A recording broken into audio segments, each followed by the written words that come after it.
Hello, can you guys hear me? Good evening, everyone. So I'm looking at my phone trying to hit the live and nothing's happening. So I'm assuming you guys can see us and we are live. Hi, Arctic and Dago and Doodle and everybody in here, Chris and Chris, Butterfly, everybody. How y'all doing? thank you guys for coming in and joining us. We're going to get started up here in a few minutes. We'll give everybody a chance to get in and get their notification and all that good stuff. I was just checking on Twitter before I came on and saw something interesting on there. We all know, I guess most of you may know, they had an arrest in the Rachel Moran case this week, and I posted some stuff about it.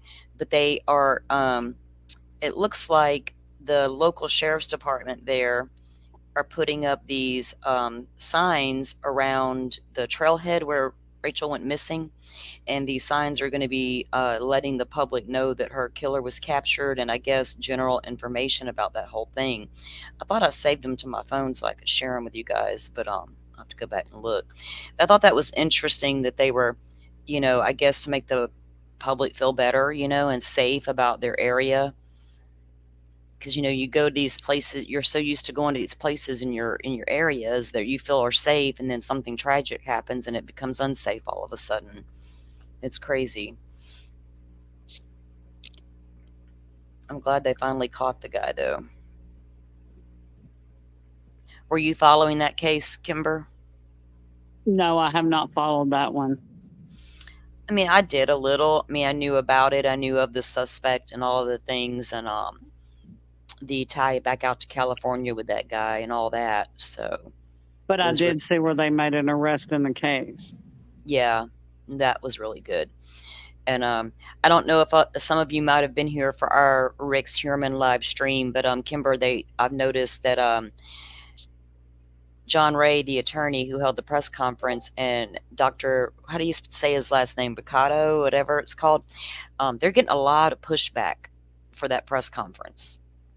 A lot of pushback. And the doctor has even kind of walked back some of his stuff a little bit. That he wasn't there to implicate anything, was just there to show what they had discovered and that type of thing. So I found that to be interesting. I mean, because I didn't know what to make of that press conference. Did you? I really didn't. But like I said, some of the things that he said, I won't say the word again, that one word, because it's just like, okay, stop. Butt plug? You want me to say it for you?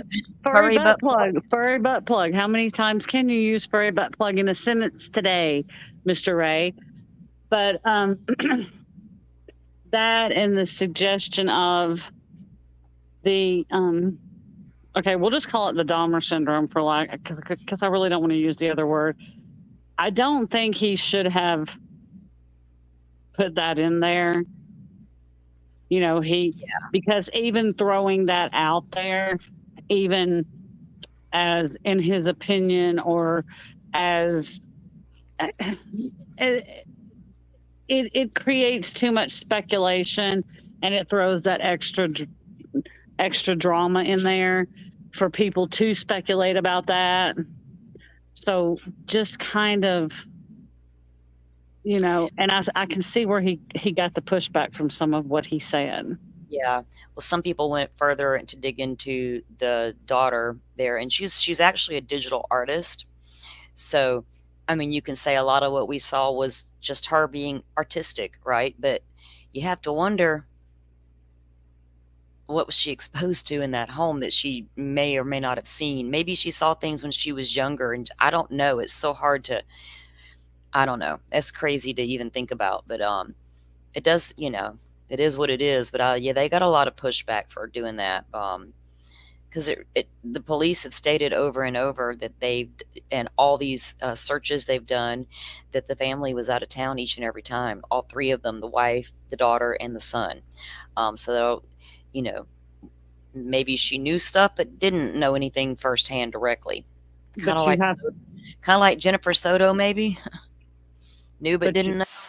but you have to wonder if, like you said, some of those pictures that she Mhm. drew was it something that she saw at a young age that traumatized her that she remembered and she drew it, you Could have been. know? I mean, I know a lot of artists who are into that type of art. Like I've worked with the NFT people for years, so I know a lot of artists, and there's a lot of different types of art out there, and I Right. don't have issues with whatever people are into. So it could all well be legit, but if you it goes hand in hand with well, if your father was doing all this in the home and you're drawing pictures of this, yeah, it's a it's a Yeah. messy line right there for sure. Yeah, and it's a very messy line. So where do you so it's hard to say, and then when they come out with these pictures, what do they say? Oh, because she drew those pictures, it's it's it's hard to separate that line, you know what I'm saying? It's Yeah. hard to separate that line there because she drew an actual picture that does kind of resemble what her father might look like from the back, I you don't know, know. that picture didn't look much like her dad to me. I mean, it Mm, really didn't. It's like a guy just looking back, but it to me, it didn't look like Rex Heuermann. Now, I didn't see anything about it that even resembled him, but that don't mean anything. I mean, well, I was thinking more, not the face, maybe the hair a little bit. I wasn't thinking the face because the face didn't resemble him. It didn't make me think of him at all. Maybe yeah. the little bit of wavy hair, but no, the face didn't make me think of him at all. But I just found it strange that she drew those pictures, and that's what was going on in her home. But as far as the furry or fuzzy or whatever he called it, butt plug and the Dahmer syndrome there, I don't think he should have brought any of that up at the press conference. Oh, man, I'm s I okay, I see a comment here, I gotta address it, and I am so sorry, guys, because I really meant to have something loaded to play for you that Doodlebug made for us in reference to Kimberfoot. We can't let this show go unless we address the Kimberfoot in the room first. We all love Kimberfoot. Kimberfoot appears when Kimber falls asleep. So if you're ever in our stream and you hear a strange noise, it's Kimberfoot. Just remember. And we will make sure we pull up Doodle's video and play it because it's so darn cute. It is so cute. So we'll get to it before the end of the show. Yes, the Kimberfoot.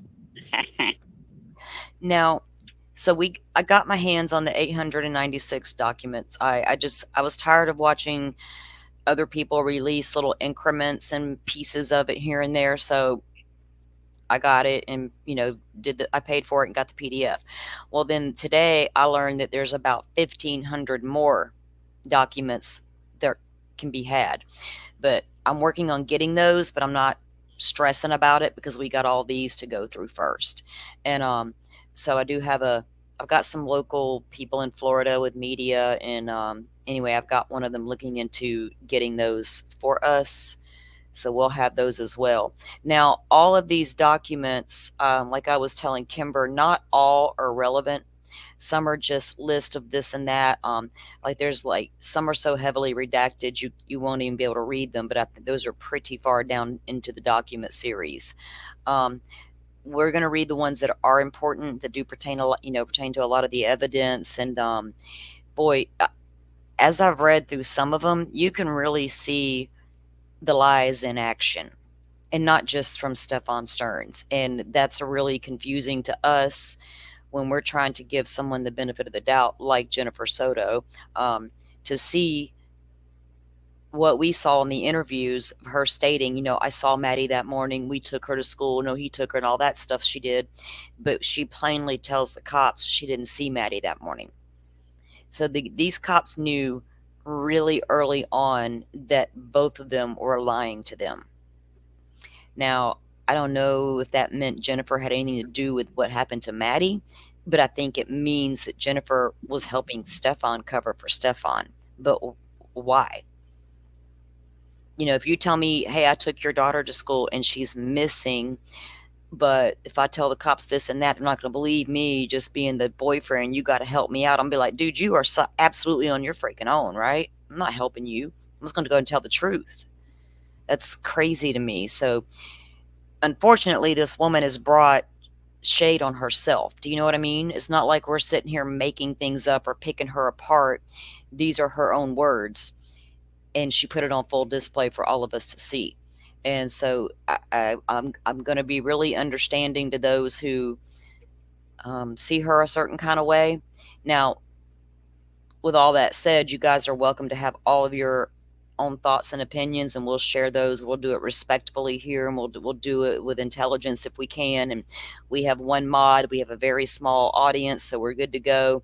You all know Doodle, and Doodle is our mod. So thank you, Doodle, for all you do. We do appreciate it because you are like the best mod. You really are. Yes, you are, Doodle.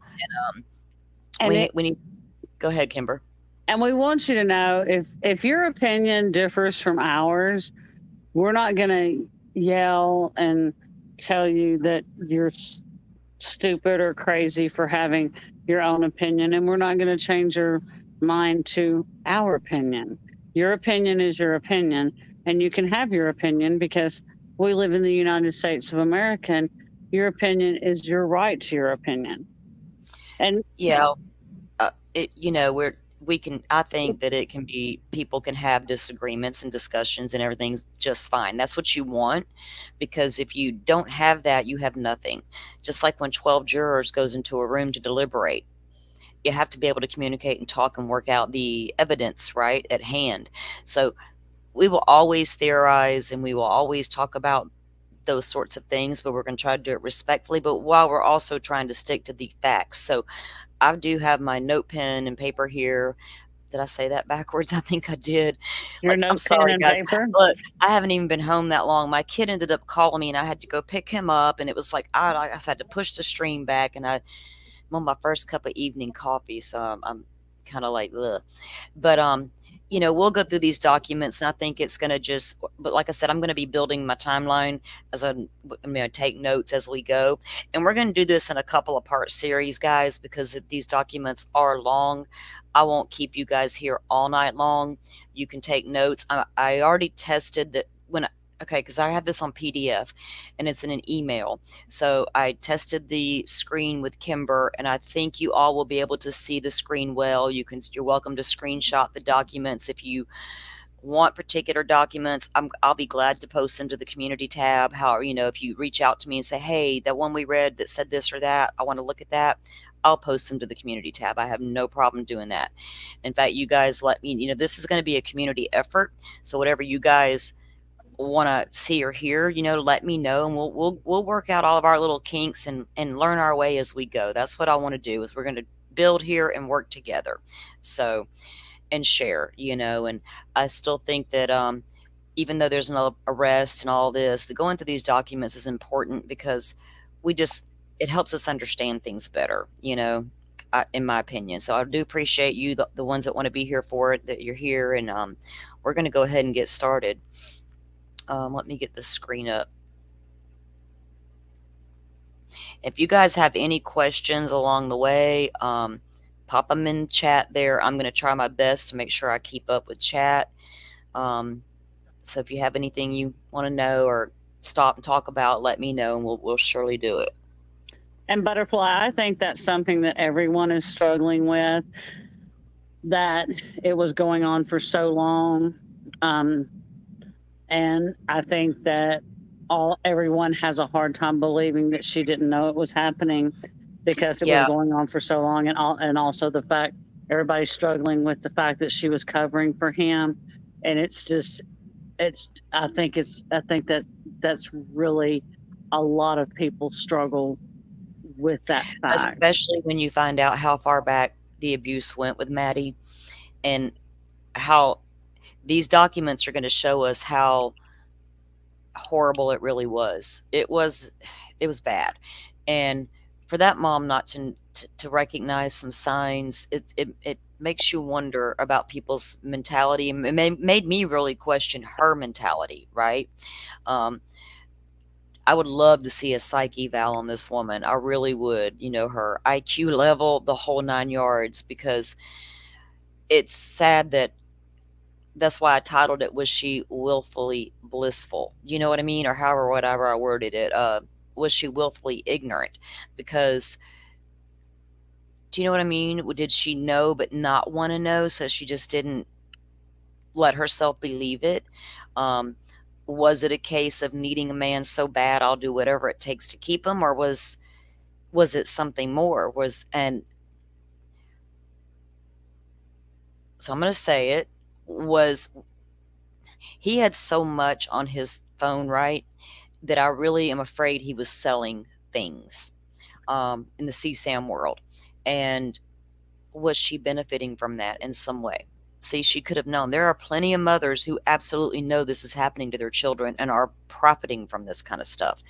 I'm not saying that's what happened here, but for us to think she knew, well, then we're like, well, why would she not say anything? So what are those options, right? And that, to me, that could be one of the options. Well, and like you said, Salty, there are also, she could have been profiting. There's a question of, was she profiting? There is a question of, and we know, as a lot of mothers have shown us, some women are so desperate for a man that they will they will sacrifice anything. Yeah. Well, hopefully if some are out there listening, you know, it'll jar thoughts in their head and make them aware of something they may not have been aware of before or just didn't want to see. You know, kind of like the women who have the cheater husbands, but they're not, we're like, if I don't know, I don't know. You know what I mean? I don't go in his phone. I just pretend it's not happening. I couldn't be that way, but it happens all the time. But it would be hard as a mom to think that could possibly be happening, and you just like, whatever. I don't know. So this first one here, it is just all this is they made contact with the deputies. This is the okay. I'm not going to say that address because I know of another YouTube channel that got in trouble for saying it, but it is Hickory Tree Road, and that is where she was found, where he had that flat tire. And if you all watch my mom, Mind of Monsters, she has shown us where the memorial is there at that location. So this is the receipt of where they have made contact with the guy who owns the property, and he has given them permission to go onto the property. So that's, oops, that's the first one there. And this one is kind of in line with the same thing. It just tells you about the property.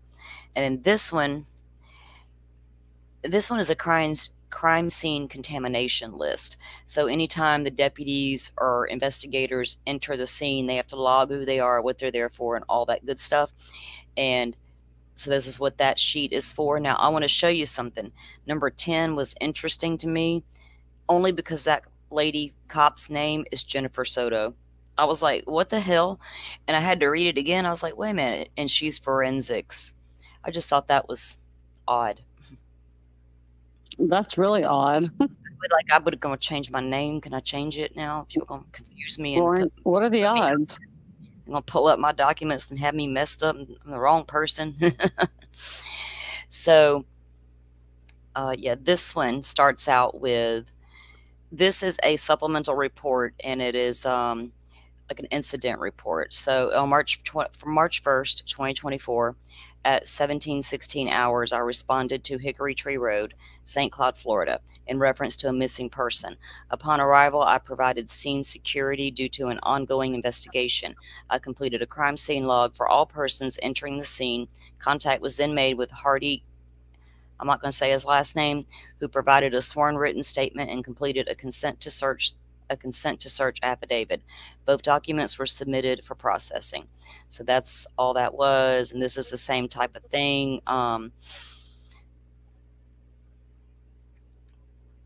This one says on 3/1/24 at approximately 14:30 hours, I was contacted by Major Hinderman and requested to respond to the American Classic Charter School, and that's over at Hickory Tree Road as well, to assist with search for a missing juvenile and an assistant and and an assist to Kissimmee PD. Upon arrival, I was tasked with identifying areas of interest to search on a map based on tips received and video footage obtained. At approximately 1600 hours, I was contacted by Lieutenant Yeager, who advised he was sending a mail in a white truck to the command post to give me information regarding a possible area of interest. Now, this is going to be the witness who um, saw him out there changing the tire that day. And so at 1605 hours, he was contacted by the witness. He advised he had seen the news conference earlier on the date and wanted to report a possible sighting of the suspect vehicle from Monday, February 26. He stated that he saw the suspect vehicle, a silver sedan, pulled off Hickory Tree Road, and a subject with a tire iron in his hand, wearing a black shirt and a green hat on backward, standing near the vehicle, and he made eye contact with the subject. He stated he was not exactly sure of the time, but it was around 1320 hours in the afternoon. What is that, 1:30, I think? Oh, Yeah, that's 120. okay. And I asked Mr. if he would mind stepping out of his vehicle and showing me on a map the exact location. Using my agency-issued laptop, I pulled up a satellite view of Hickory Tree Road around the Albritton Road, and Mr. C navigated to the map location, and he saw where he saw the subject on Monday. So he points out the longitude and latitude, and he tells the police exactly where he saw the car that day. So that's what that is. And then this one is about the same thing. It's just about what time the police arrived. Now, Captain Mignon and I entered the property of the west side of Hickory Tree Road. We walked to the north for a few minutes near round hay bales covered in plastic. Then we went to the left, south side of the gate, where this is a long line of tall bamboo trees. And you remember Mom explained that to us there's a big, the patchy woods there we see where Maddie was found was all bamboo. So into the bamboo tree line what appeared to be blue jeans. As we got closer, we noticed that it would appear to be a body. The top half of the body was covered by a green hooded sweatshirt. Guys, I'm sorry, I'm gonna interrupt my own self here and throw up the warning. I forgot to say it beforehand, so content will get graphic at times. I will do my best to try to keep it, as safe as we can, but it is what it is. So the top half of the body was covered by a green colored hooded sweatshirt, and the bottom half was covered with blue jeans. The body, now remember when they did in the footage that just got released, when they asked Jennifer and I almost forgot his damn name, Stearns, what she was wearing, he said blue shorts, blue or black. Jennifer said no, it was black shorts. Well, apparently it was neither. It was blue jeans. The body was laying on the left side in somewhat of a fetal position. It appeared that the body was covered by pieces of hay or dry grass. Based on my training and experience, it was apparent this was a human body. So I keep wondering, considering where they found her, kind of haphazard, is that where he just decided because that damn tire went flat? You know what I mean? These are all logins from the officers who were there that day, data entries for when they arrived and left the scene. So we're not going to really go through any of that. We don't need to. This is the same thing. Now this is,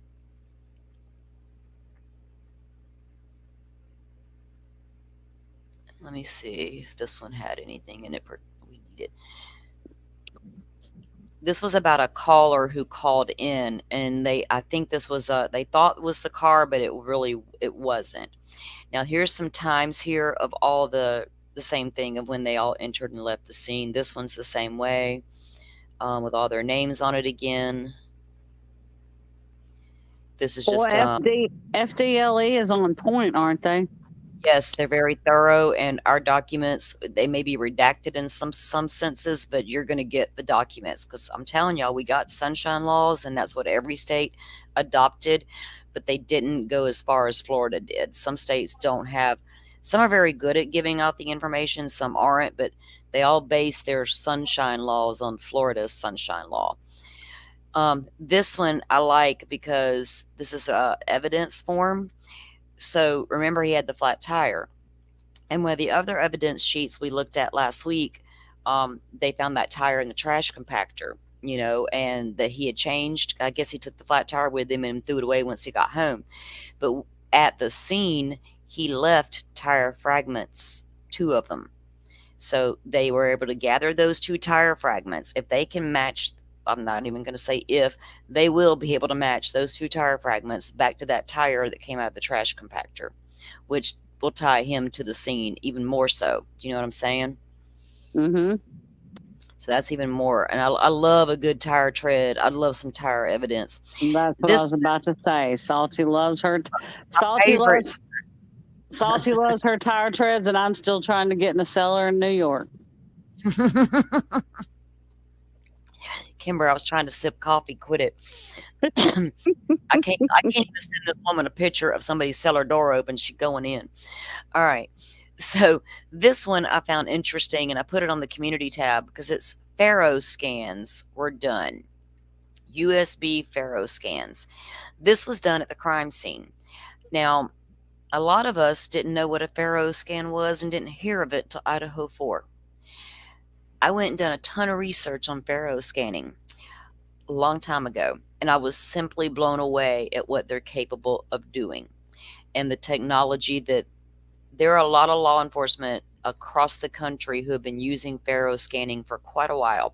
Because when you go out into the open environment like Maddie was found, that crime scene, when you find it, it's going to change the next day, right? If it rained or the wind picked up or anything, that environment will change. So it's important to get those scans of the environment as is.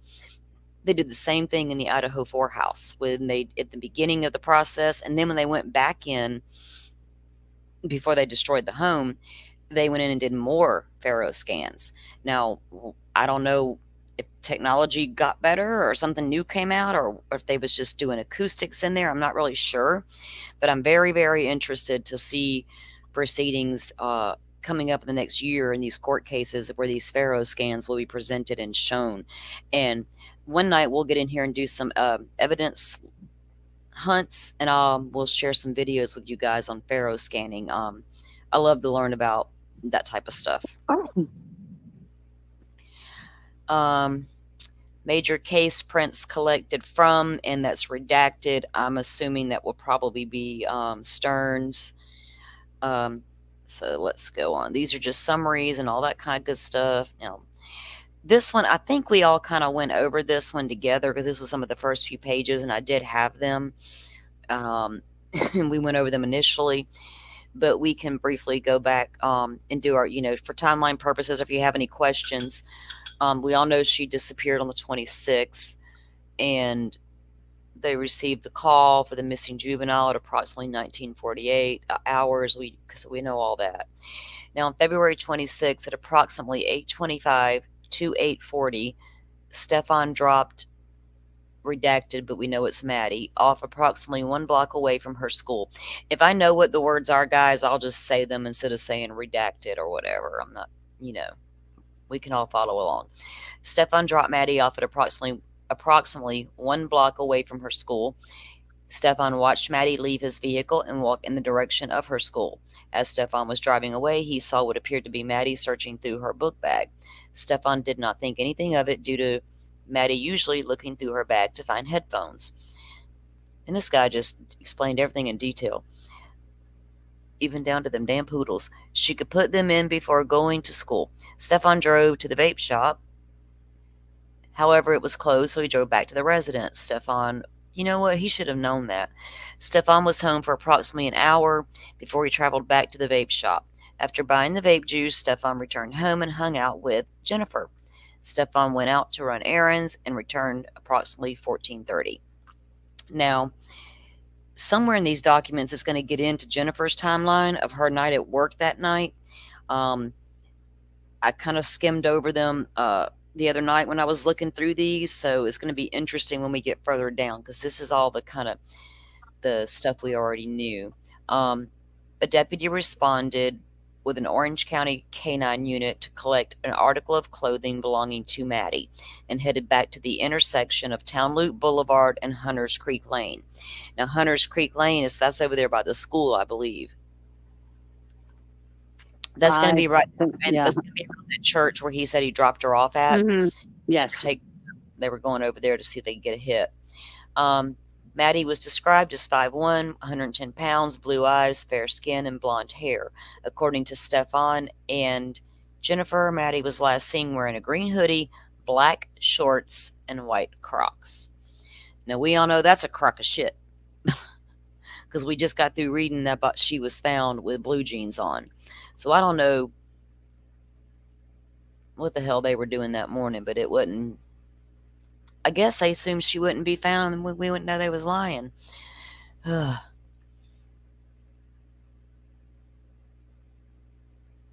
So, okay. Investigative detail. On February 27th at approximately 1600 hours, Detective Tagler was notified of the missing person investigation and responded to assist with the canvassing.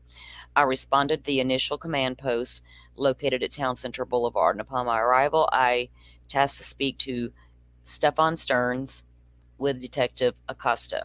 Before speaking with Stefan, I was advised the vehicle he was driving, the 2010 Silver Lincoln MKZ bearing Florida tag number, had been seen in the following locations: southbound on South John Young Parkway in Osceola County. That's a big old parkway too. All right. So on the February 27th, this is an interview with Stearns. Detective Acosta and I conducted a digitally recorded sworn interview with Stearns. And then it tells you where, but all that's redacted. Below is a synopsis of the statement. Now, I believe this is also going to be the interview that we heard. You know what I mean? When we have the audio to that interview, is based off the same interview. Stefan currently resides in Northport, Florida, but comes to Kissimmee occasionally to spend time with Maddie and Jennifer. On February 25th at 2024, I'm sorry, February 22, February 25th, 2024 at approximately 20:45 hours. So what's that? That is 8:45. Stefan arrived. See, I want to write that down because I knew he arrived home. This is what time he allegedly got to Jennifer's apartment that night. And so Maddie's aunt's going to say that she dropped Maddie off there about 8:30, and then it was about 8:45 when Stefan got to that apartment. He timed that just right, didn't he? Yes, he did. He must have been communicating with Jennifer throughout the evening at some point. Um, wow, what brought you back into town, buddy? I'm trying to, if you guys have any questions or want me to reread something or go over something or repeat something, let us know. And Kimber will yell at me if I don't see it. I expect her to. All right, let's see. But don't yell too loud, Kimber. You might scare me. Y'all, Yeah, I don't want to scare you with your coffee over there. I was driving to town today and I had Dago on in the car as usual, and he's on the Bluetooth.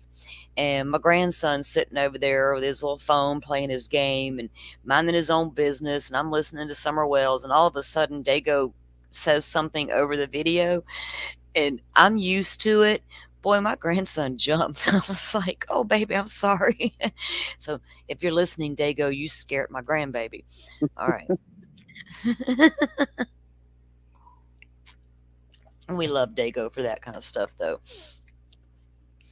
Okay. So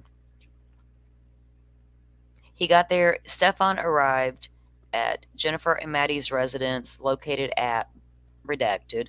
When he arrived, Jennifer, I'm sorry, was still at work, and he directed Maddie to get ready for bed. Once Jennifer arrived, she informed Stefan and Maddie she would like to sleep in and directed them to sleep upstairs in the guest room.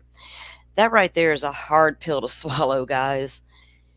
It makes me Yeah. want to get a drink. You know what I'm saying? And I rarely drink, but I mean, logically, I'm the mother of 4 children. 2 are girls, 2 are boys. If my girls got on my bed and snuggled with their dad, it's not even going to be a big deal. So even a stepdad that's like raised them as a baby or something, of course you're going to cuddle and be close. And I mean, I love my dad, but but that to me, that's hard. I don't know. Especially because he's not there all the time. You know what I'm saying? Yeah, and this wasn't just like um a and this wasn't just like a this was like he wasn't there all the time. He didn't live there. It wasn't like they were. Sorry, my dog just yelped. This wasn't like they were close, in a father daughter kind of way either. It was a weird, very weird way. And Jennifer was like letting him sleep with her daughter, It's just letting him. She was like offering her daughter up. well, that's what it sounds like almost. You know what I mean? Um, It's like she was offering her daughter up. and that's what I said. There was a case just a few months back.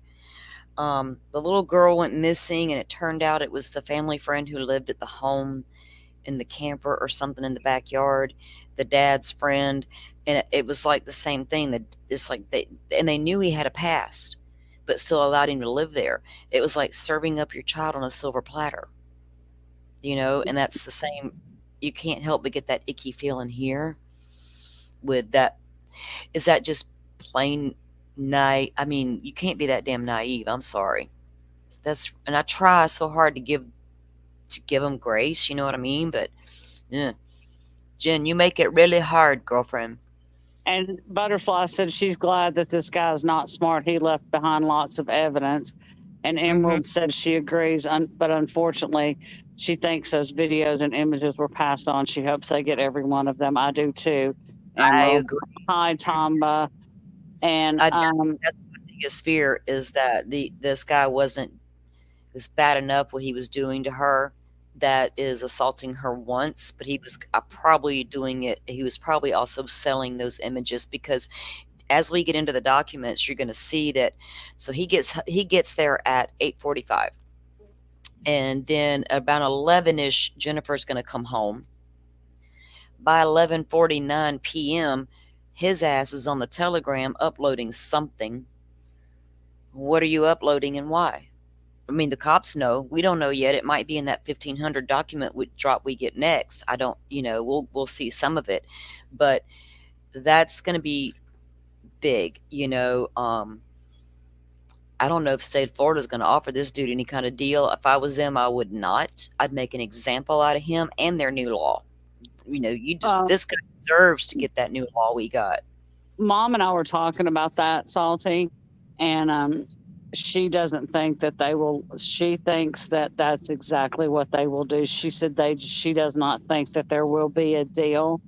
She Mm-mm. thinks that because they now have that law in place, that he will be the example, I think so. that they will use that law. And Doodle says, do we know if she was just, mentally capable of realizing that would be wrong? You Who? talking about Jennifer, and Well, that's a thing. If because, you, some people are just not that smart. And I I know. guarantee you, if they arrest her, Jen's going to pull that card. Well, if you look at her, I see where Doodle's coming from, and I agree. Um, I do agree with that, Doodle, because if you look at her, I don't see a lot of brightness there. I see a very scared woman going, "What the fuck did I just let happen for the past few years?" Could be very well be that. It really could be that naive, that blind, that trusting, all of the things. Because there's a lot of people out there like that. Very trusting, don't want to think the worst. oh, surely that can't be happening under my nose in my home. That's not the kind of person I've let in here. That's not, all that. But this is kind of why it's important. Because I'm single, I don't date, I don't want to. But if you have young children and you're dating, there's might be red flags you miss if you don't aren't aware of what this kind of stuff is out there. You know what I mean? And maybe with someone like her, she never knew to look for these types of red flags. But that's hard to grasp it a little bit. But I do get where Doodle is coming from with that statement, and I can't agree with it. There was also B said something. If she needed a good night's sleep, she should have told him to go home to his own place and not come over to begin with. And amen, sister. But here's my thing. The only thing that really triggered me to some point where she might like be knowing what she was doing is when there was that interview and Stearns is sitting in that chair and he's being interviewed and she is standing behind him and she is rubbing his back in a very motherly way, like she is consoling a man that has just lost his partner. I know, it should have been him consoling her. Right, but she's consoling a man, not like he's lost a daughter, but like he's lost his partner, like he's lost his little girlfriend, his girlfriend, and it creeps me out. And but I'm like, it was very bizarre. I mean, it was bizarre as hell, and she's not even like shedding a tear, and I'm like, woman. And we all know as moms, I mean, any parent's going to be distraught when their child is missing.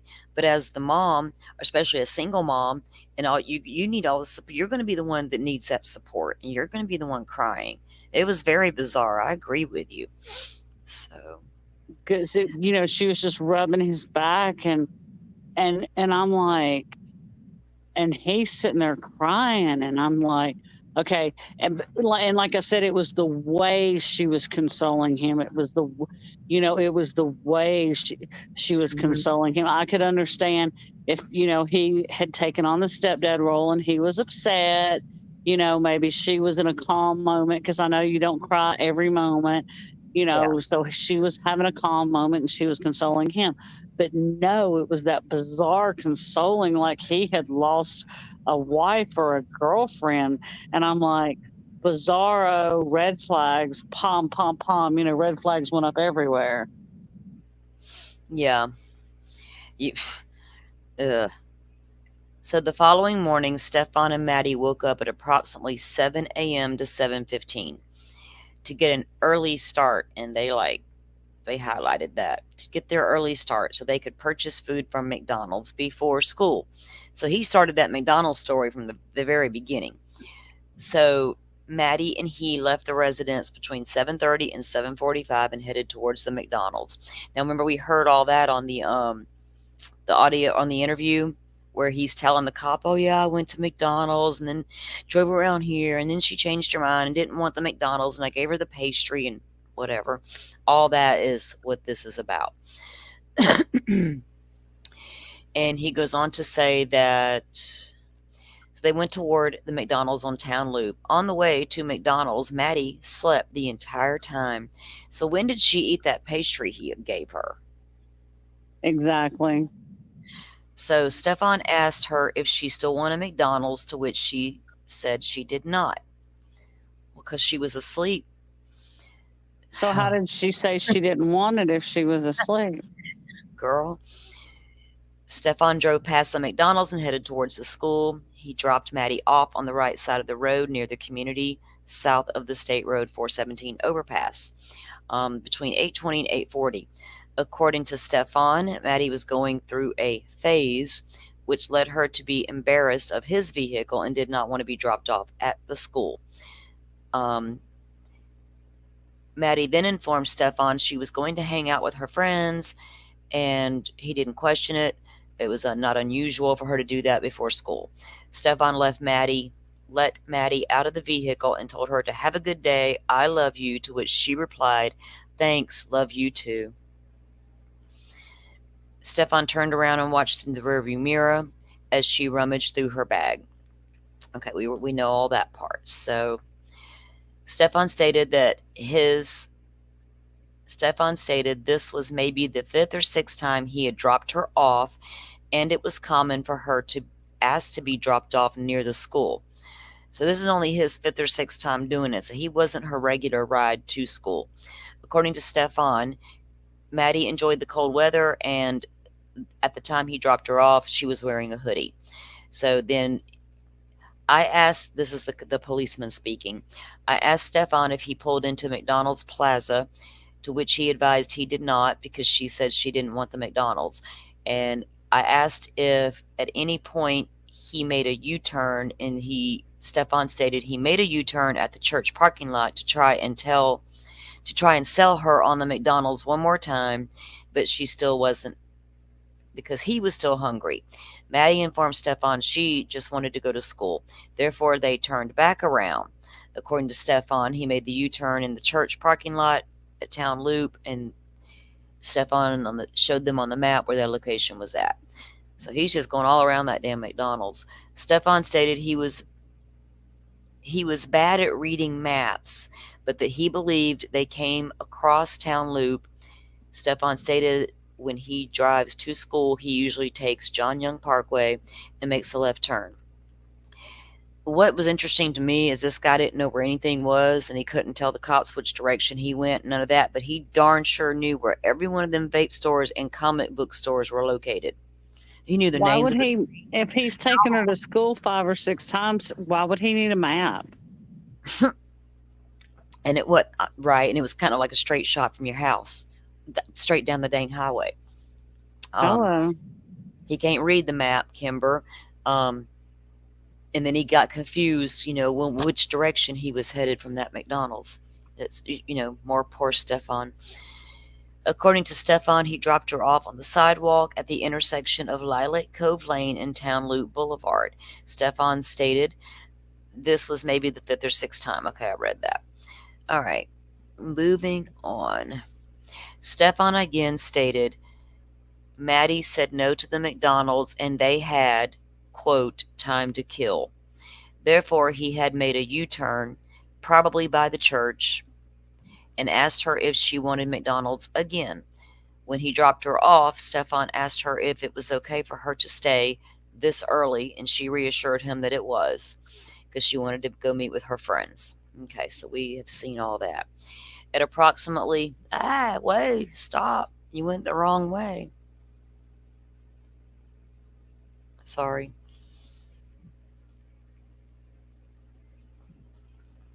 At around 1100 hours, Stefan went back to the residence and hung out with Jennifer again.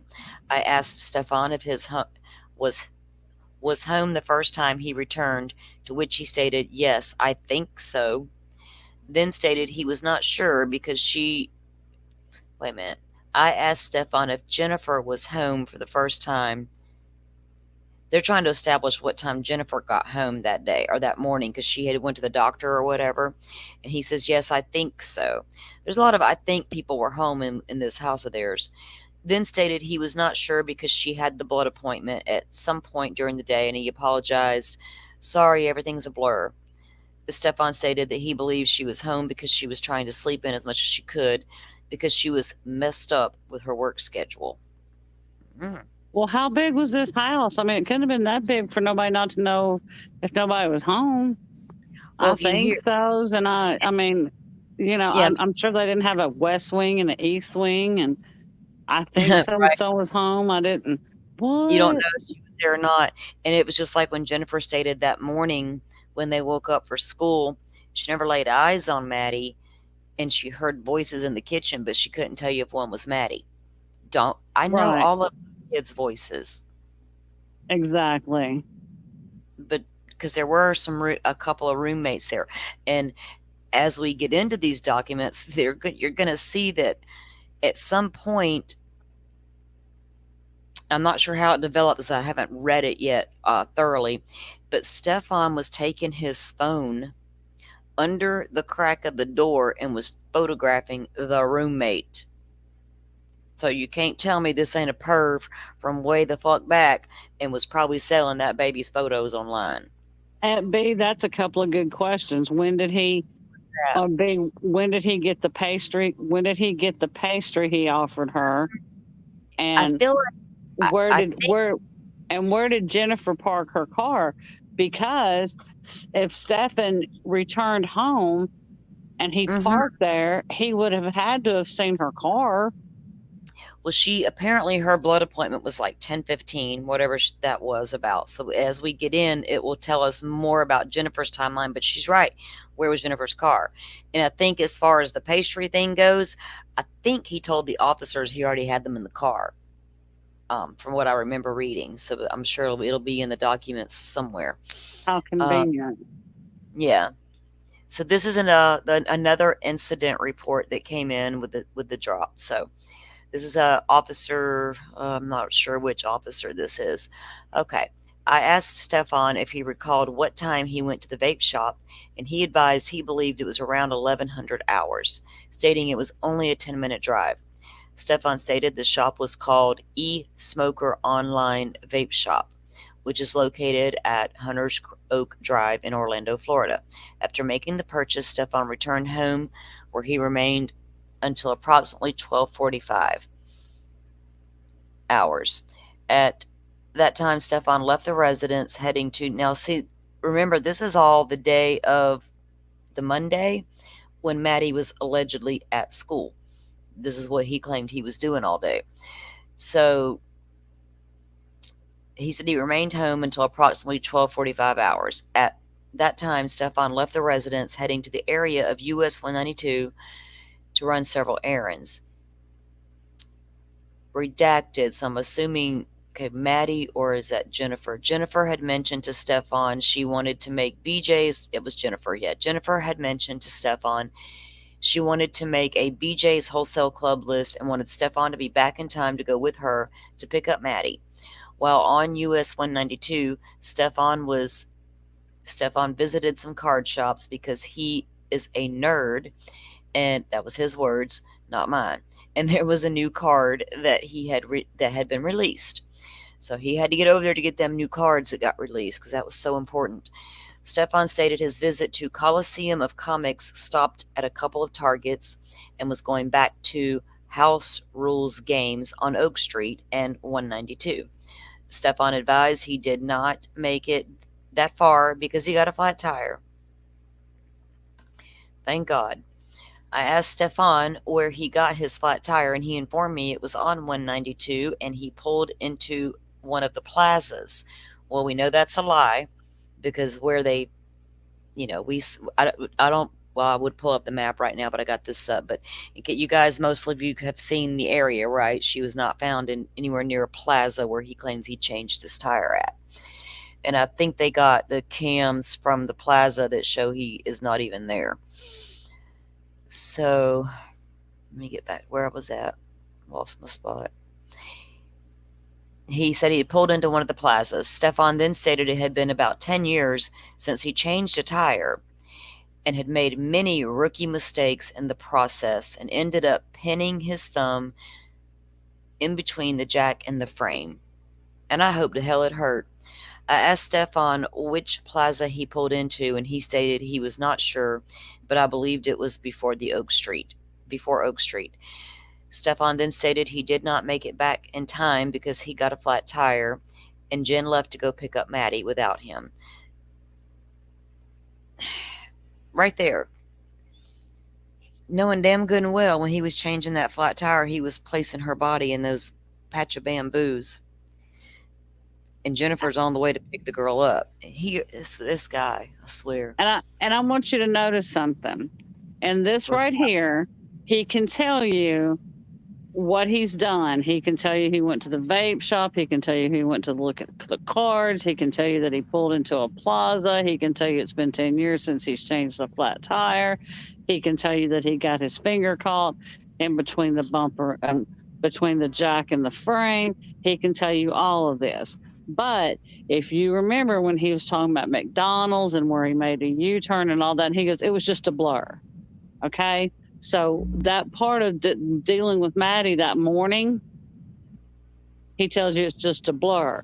But when he's trying to establish this part right here, which would have been his alibi for that time, every little step. Yeah. But that the other part, it was just a blur. Yeah. When he was getting, going back to the house and couldn't remember if Jennifer was there and this and that and the other thing and the things. But this right here, he stopped at a couple of targets. He can remember all of these things. Yep. So Jennifer goes to pick up Maddie without him. Stefan called Jennifer to tell her what happened with the flat tire and apologized profusely for not being back in time to go with her to pick up Maddie. He apologized, and I remember him saying that in that body cam in the audio we hear, where he's like, "I apologize profusely," and I thought, "Dude, you're weird." Once back at the residence, Stefan hung out and straightened the apartment as he waited for Maddie and Jennifer. I wonder what all he had to straighten up that day. Lord, okay. I'm sorry, y'all. I will have my little shit to say. I'm sorry, and I do cuss. So if y'all got shit to say it. I'm good. Um, about knocked my headset off. Sorry.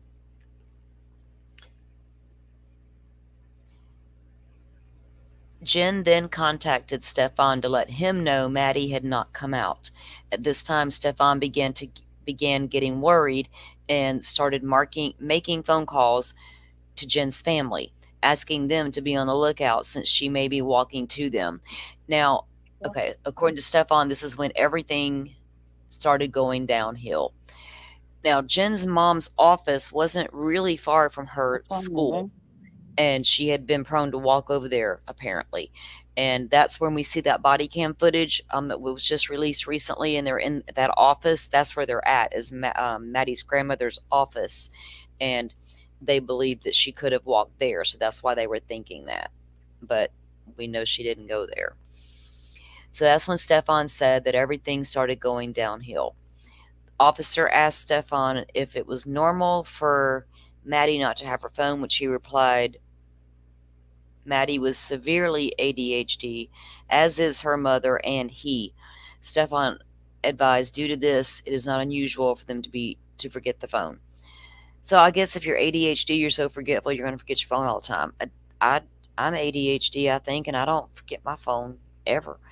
I asked Stefan if she was on medication for ADHD, and he stated that she normally took her medication, but had not done so the week prior due to being at her grandparents' residence most of the week, resulting in being very spacey. So,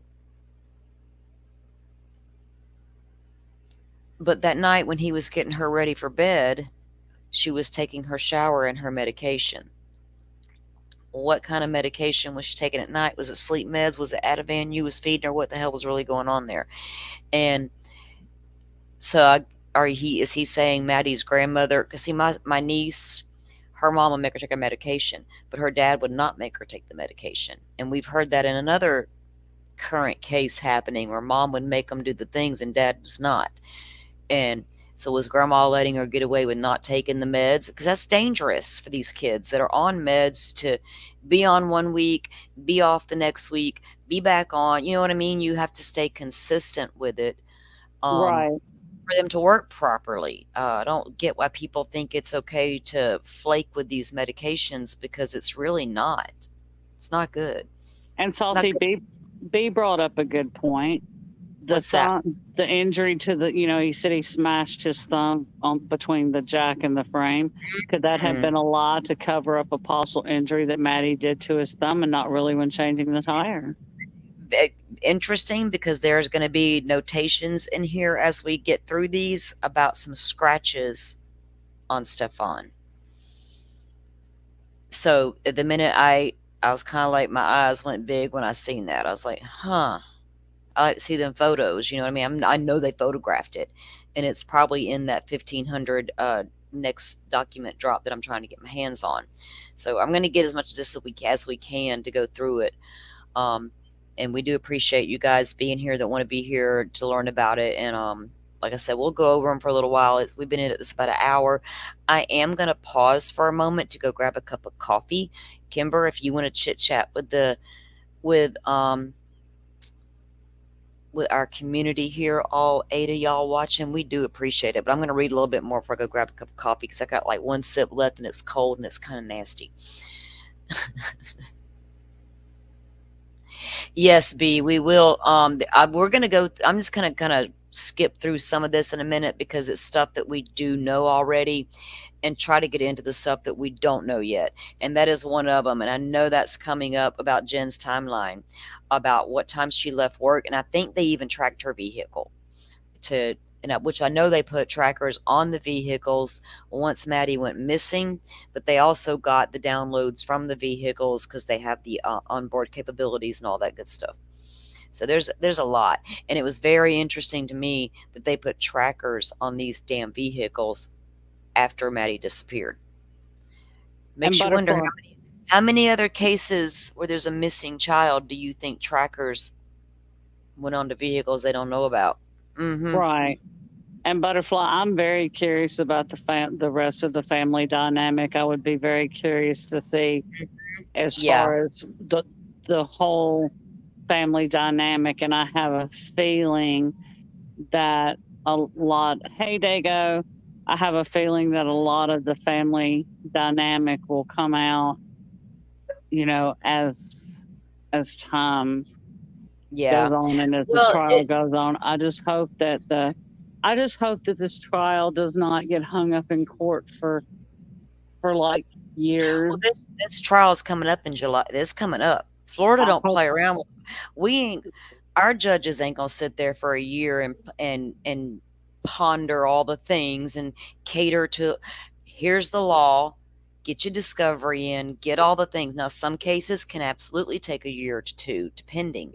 This one's is set to go to trial, like I think in July, and it's going to be two. So there's so much on him, though. The defense has nothing to work with, and right? Butterfly. I don't understand why why no one advocated for her either. Maybe it's a possibility that maybe no one outside of her family, no one outside, Maddie may have maybe never told anybody. I mean, she may not. A lot of these kids don't tell. That's the her problem. her And it's mother not. her mother may have known, but her grandmother may not have known. You know, There's nothing to me right now to indicate this grandma knew anything. She did uh-uh. not like Stefan Stearns. She tells the police in these reports that she did not like Stefan Stearns. I think Jennifer was very aware her mother did not like Stefan Stearns. Um, I really don't think she approved of him being around Maddie, but your grown daughter, you can't just walk over to your daughter's house and take your grandchild. That's against the law in Florida. We used to have grandparents' rights in Florida that were pretty extensive. We don't have that many anymore. It's not you can't just walk up and say, I don't like the way you're raising my grandbaby. They're coming home with me and there's not a damn thing you can do about it. It don't work that way. I got two grown kids with grandbabies, and I got to remind myself every day that's their babies, not mine. Right? So I have to be careful. But I haven't seen, and I've been watching for that as well, because you don't ever know what these people are into and what they could be doing. But I haven't seen anything yet to suggest that the grandma or Jennifer's family would have even condoned this. Do you know what I mean? Not yet, anyway. and Jennifer, Maddie's that's and different. Maddie's bio dad, I can't even imagine. And I've heard, you know, a few things from mom Oh, about he's a good guy. He just, Maddie's bio dad, and he's just, he's from what I understand, he's a wonderful person. he's a good And guy. I've seen the interviews with him, and he lived out of state. Um, that's always hard when you don't live in the. I could not imagine not living in the same state with my child. My son is 17. His father is in the restaurant industry. There was always a chance he would be leaving the state of Florida. And I told him years ago, because we split up when this kid was 3. I said, you ever get transferred or you decide you want to leave the state of Florida, my boy ain't going with you. You just need to know that right now. That's how I roll.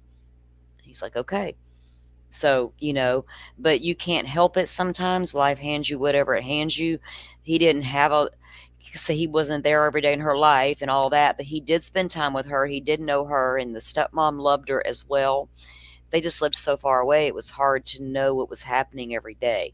And if these kids don't tell, what are you going to do if they're not telling someone?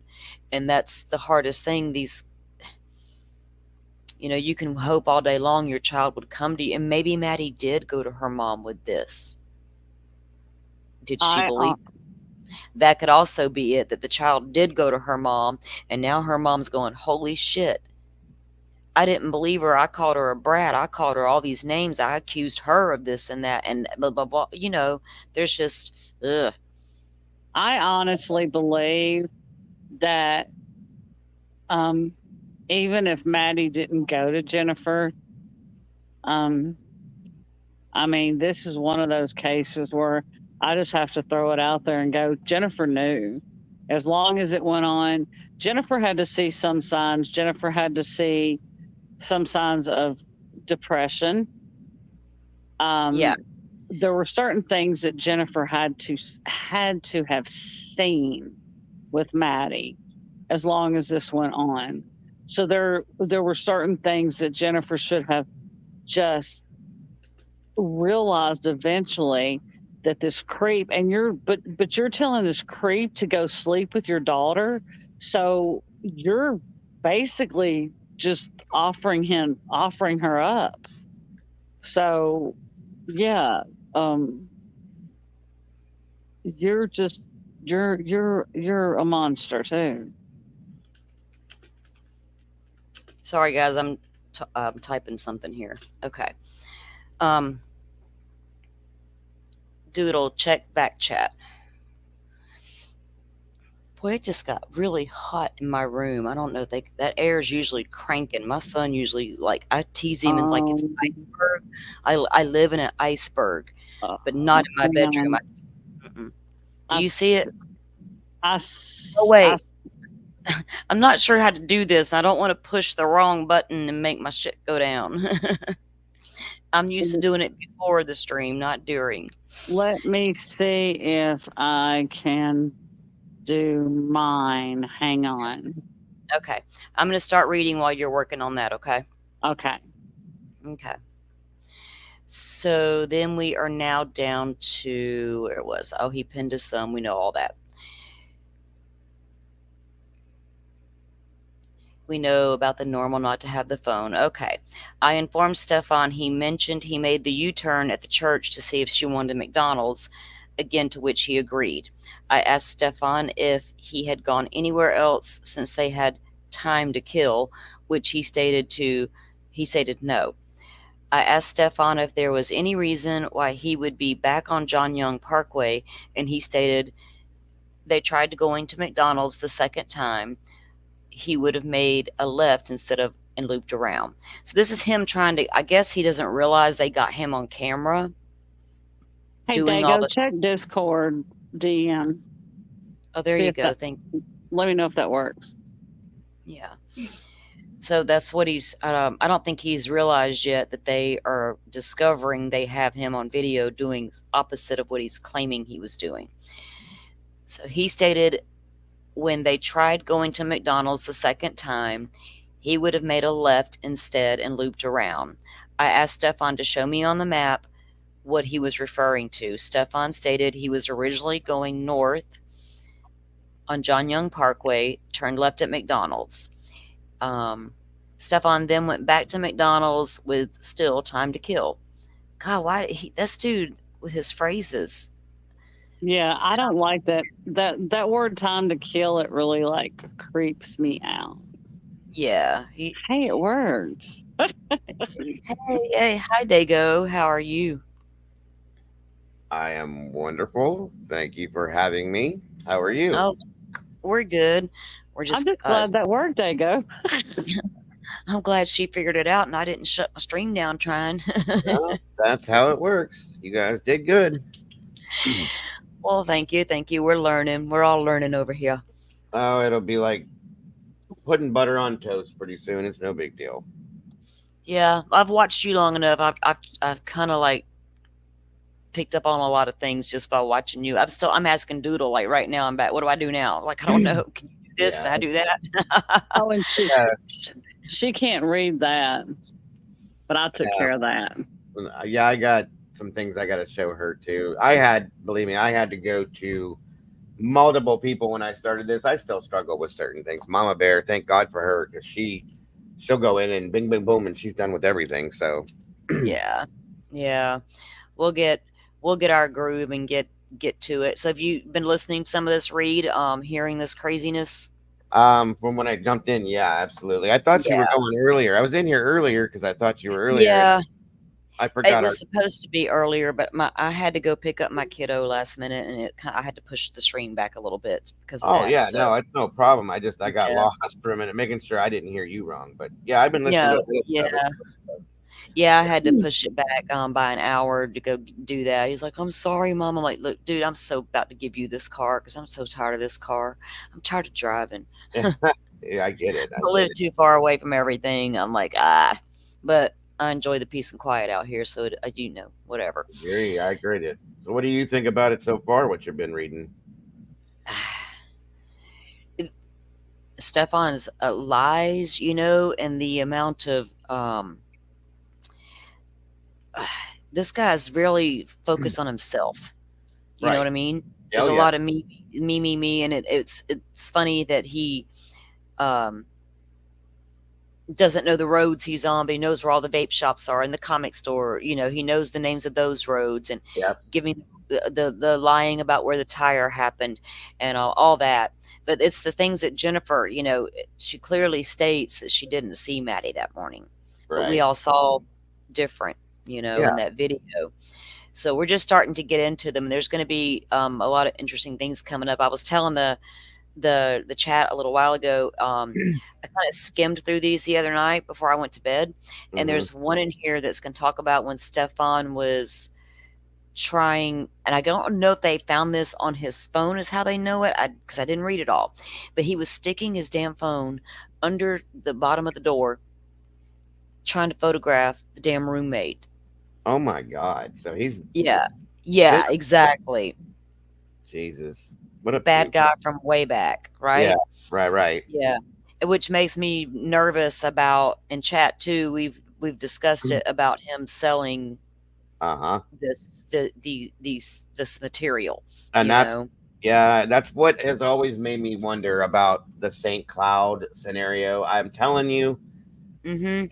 it's too close to him, and with as much material as he had on his device, I cannot imagine him not being involved in that somehow. Well, I tell you, the minute that case popped off and I went to the map to see where Santa lived, Yep. and I could see on my map, well, Maddie was right here, and Uh, Santa's right here. yeah, I you was like, sent me and you said as you realize how close that is, and I said no, I didn't, but thank you. but it made me wonder, is that how he knew of that area? Where was he headed? Because I feel like where he put Maddie was because the tire happened, right? Yeah, yeah. So was he, like Mom had even talked about with you and I about that going out that road there and curving back towards Santa's? Um, was he on his way? Because there's a lot more thicker woods back that way, right? Well, So and yep, I that's think where he ultimately put her was because the tire.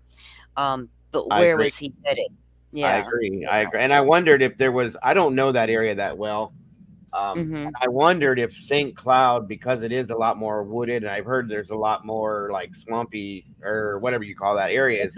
It's more rural than Kissimmee, because And I, Kissimmee you is know, surrounded. Kissimmee surrounds Disney, and then Orlando basically surrounds Universal Studios, right. right? So, But they're so the all pretty much one big area. But St. Cloud's more of the rural area. and are there a lot of gators in the St. Cloud area out in that Oh yeah, rural? there's gators all over Orlando areas as well. Yeah. There's a lot. Central Florida is real swampy. And people See, don't realize that because it's in so far inland, but they got yep. a lot of, you got the Gulf on one side and the Atlantic on the other, and in the middle of Florida, you got a bunch of swampland. And And so, that yeah. that's what I wondered if there's a lot of gators, if that was the plan initially Mhm. to head out that way. and Could have that been. he would be able to know that Well, she would have probably been disposed of. there are two lakes right there, Dago, between her location and St. Cloud location, Uh, Santa. That's what drew my attention when I first glanced down at the map. I was like, wait, there's those two lakes. Those were I could see them when I looked up Maddie's location. And so yes, there's two big lakes there. One's bigger than the other, and they're surrounded by all the trees, and that could have been where he was headed. So, but I later miss on when we put in, Barbara. yeah, I see you, Miss Barbara. How are you doing? Thank you for coming in. So, all right. Are you Absolutely. It's just, he's just, ooh. It's hard to believe. Listen, I know where you're at, okay, Kimber, and I get it like completely with this. It's hard to imagine that this person lives and breathes the same air that we do. You don't. You can't. I can't process it. Okay, and I've been around some dark people with being in EMS and stuff like that, and seeing some things I've seen. But this goes above and beyond anything I've ever seen and heard. It does. And I, as a mother, I cannot sit here and look at Jennifer Soto and let her off the hook. As I know long it's hard. as long as this went on. Now, Yeah. if this had happened maybe once or twice and she didn't know, and then she found out, and then she, you know, smashed his face in or something, and then he went to jail. Okay. No, she's rubbing his shoulders and telling him it's okay. Right. while That's he's what I'm crying. saying. We were talking And- about that, Dago, and it's like we said, as moms, he should have been doing that for Jennifer, consoling Agreed. her. Yes, that's what I said to you guys before, that I almost wondered if she was the one that was the domineering one in the relationship, and that she was the one that was in charge of certain things. And that's what made me start thinking some of the stranger things I was thinking about what could have happened. So, That day, Dago, if you watch her, she's consoling him like he's lost a partner or a girlfriend. She's not consoling him like he could have lost a stepdaughter. think about She's what you just said, Kimber. yes, like a lot, like she's lost a girlfriend, Exactly. or and I can't let her off of the hook, because like I said, if this had happened once or twice and Jennifer said I didn't know, and then I found out, and Maddie came to me, and I Right. took care of it, and he's in jail now, I could go, okay, and we're getting her treatment, yes. But That's not what happened. if that's not what happened, so if she but it went on for years, and she actually, just like the night, oh, I'm tired, so y'all can go sleep in the other bedroom. No, Right off the bat. Well, I mean, that alone in itself is the problem right there.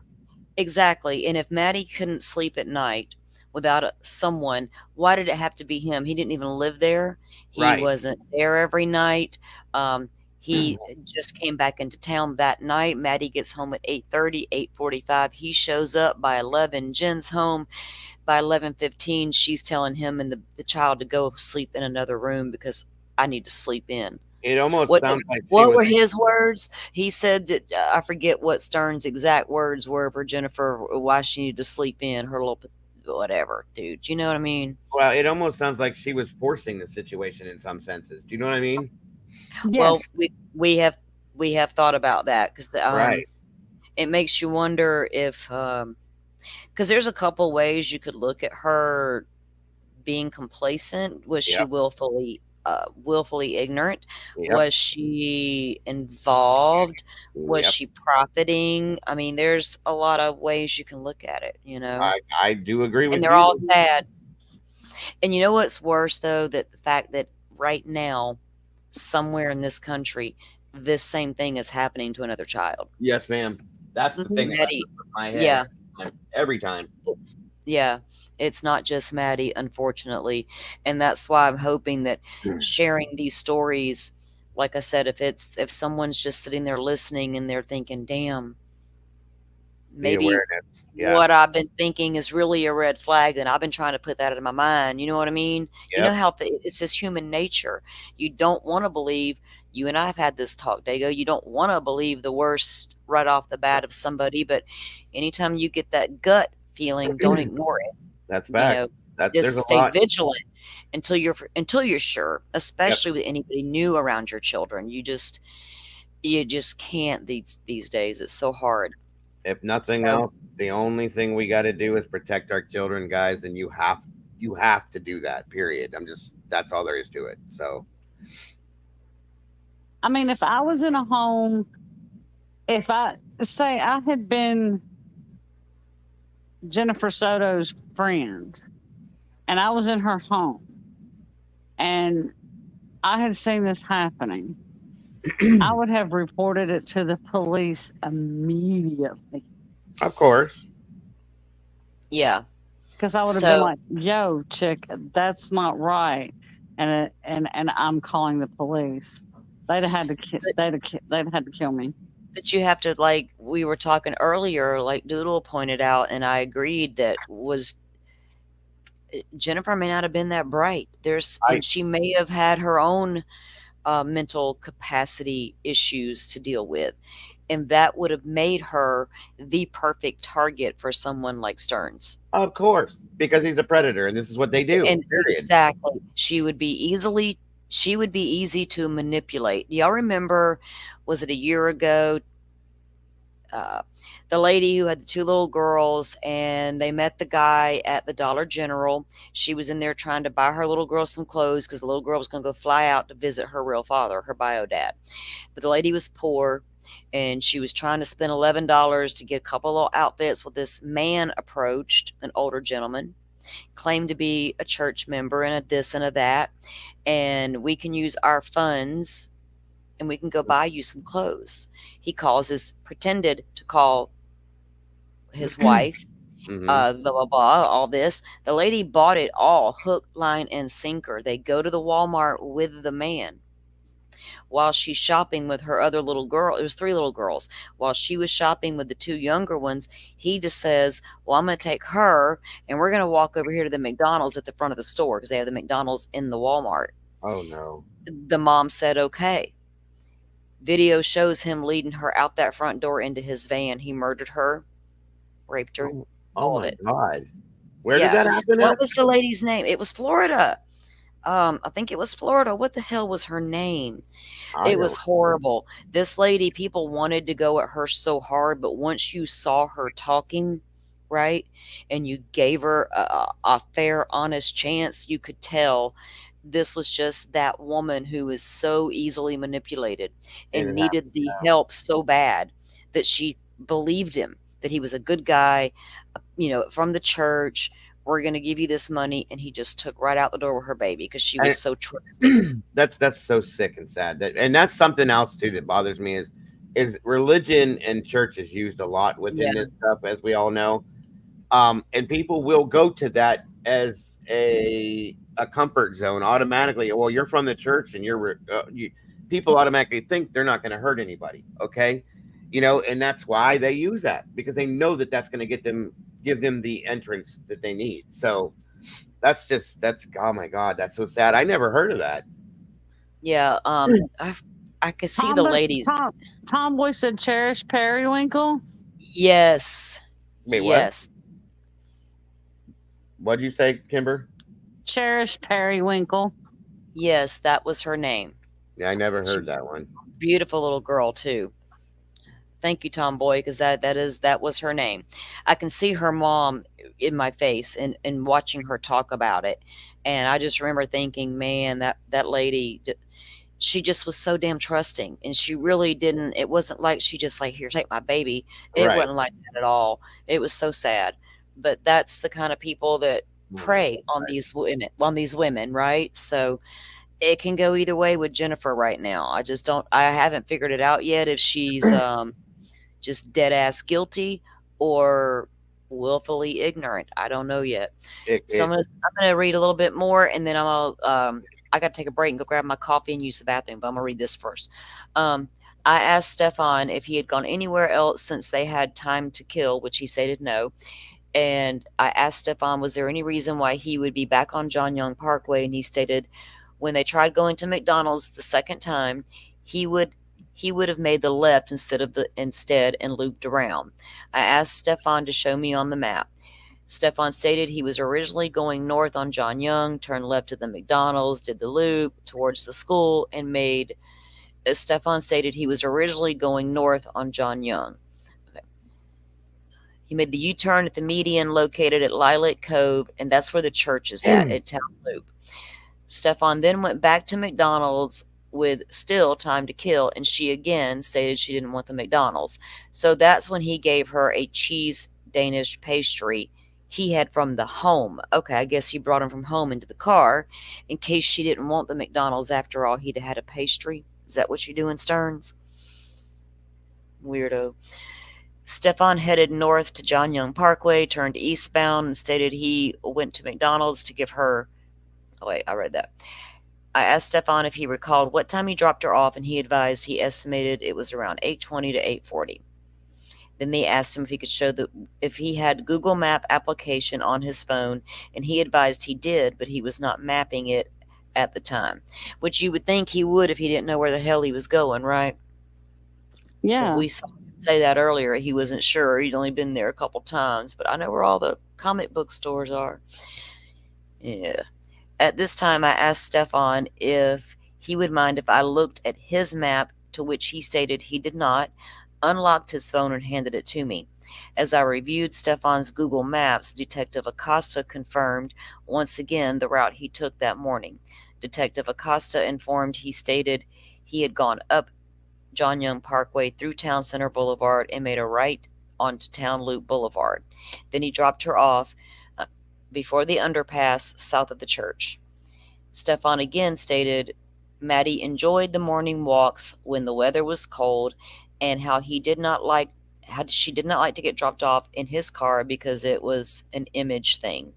Stefan informed the Detective Acosta the bell usually rings at 9:15, and he had dropped her off that morning earlier than typical, since they had made really good time.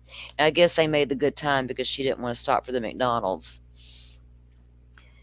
Stefan again confirmed watching Maddie walk towards the direction of the school. I asked Stefan if he would mind if I checked if he was logged into his Google account, and he replied he was not logged in on that. It was okay for me to check. So I messed that all up. Sorry, guys. So the cop's going to check his phone. While I looked through Stefan's Google history, Detective Acosta continued to speak with Stearns. Stefan advised Detective Acosta the morning he dropped Maddie off, she had her school laptop, which would still be with her. Stefan described Maddie's backpack as a black and grayish hibiscus flowers on it. Detective Acosta asked Stefan if Maddie had ever run away for any amount of time, to which he stated Maddie was very dependent on them and would probably not know what to do if she did run away. Stefan also stated Maddie was not the type to run away and that she was a good kid. Stefan informed the detective that Maddie had been tested a while ago and showed signs of autism spectrum. Now, how come, Dago, I've talked to you about this. How come these kids are getting such a late diagnosis? Well, Does that make, you know what I'm saying? no, you're right. Here's the thing. A lot of people, from what I've gathered, do not want to accept it. They deny it. Nothing's wrong with my kid. It's not this. It's not that. And a lot of times, they'll take their child to the doctor, and they'll say, "Hey, my son is having problems with school. He's not picking up on this or that." And then they say, "Okay, let's test this." It does take a while to test it out to make sure that that's what it is. Okay. And there's so many variations of the spectrum that, it is what it is. So ADHD, chronic ADHD with oppositional defiant disorder, there's these things and things like that's what my son has. And then you can have just ADHD, okay, and be put on a medication, and if it doesn't work, then they relate it to the spectrum in some senses and say, well, maybe it's because of this. So it does take some time, and a lot of times I think you nailed it though with the denial part. Oh, that's the big part of it right there. Yeah. Let me put it this way. My twins, both of them have a child. They Juniper, my granddaughter, and then Xavier, my grandson. The twins each have one. Both of those children have probably both on the spectrum. But my boys are in denial. There's nothing wrong. There's nothing this and that. It's not that. It's this. It's that. Okay, I'm okay. And I don't argue with them because you have to learn and find out. They know because their little brother has it, and they're not like him, and they don't. But they are. You just don't want to see it, so that's fine. And that's where I've gathered that denial thing. I've seen a lot of people do that because they don't want there to be anything wrong with their child. It's not a bad thing, you guys. It is what it is. So I think that's where most of it comes from, honestly. And the other side of it too is a lot of the signs and symptoms don't prevent or present themselves until they get to a certain age too. I've noticed that happens later on, 10, 11 years old, when certain things start to change, and then it becomes an issue too. So And when you add abuse into the mix, uh-huh. a lot of what she was presenting, because I don't know what she was doing to make them even test her. Right. A lot of it could have been her acting out due to That's what was happening. that's exactly what I was gonna say. Yes. Yeah. And Miss Barbara, I'm right there with you, honey. I don't want nobody around my kids. Look, I wouldn't even date this one guy because he's like had this was prone to like getting road rage, like would just cuss and rant and rave, and I'm like, whatever. They messed you up for 30 seconds, big deal. You're gonna be Mm, pissed all day. So I had specifically said this particular time, I'm like, my kid's gonna be with us. We're gonna go to the fair. Don't have road rage. Don't cuss nobody. Can you do that?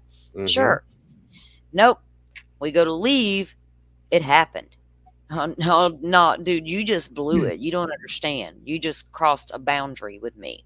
I asked you specifically not to do something in front of my impressionable child. You did it. We're done. Right. End of story. That was it. And nobody could believe me. I was like, well, I don't care. I wasn't into that dude that way. I was Hell, the I same wouldn't way. like. I was the same way with my kids. I ended up. I'm sorry. Hold on a second. Doodle, your What are you grandson is eating? adorable. My son just shoved something in my face. I'm sorry. I didn't mean to. Do that. That was rude. They're marshmallows that have chocolate inside of them. I was like, damn, that was good. But anyway,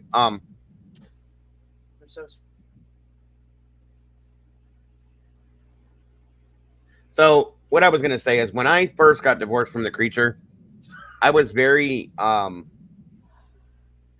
I dated because I got married young. I was 18 when I got married, had children, all that. I didn't like really live my roots, I guess you want to call it. Um, so when after 9.5 years, I think I was 28, whatever, almost 28. I started dating a lot, but I would not allow any of them around my kids. I ended up with full custody of my boys, Yeah.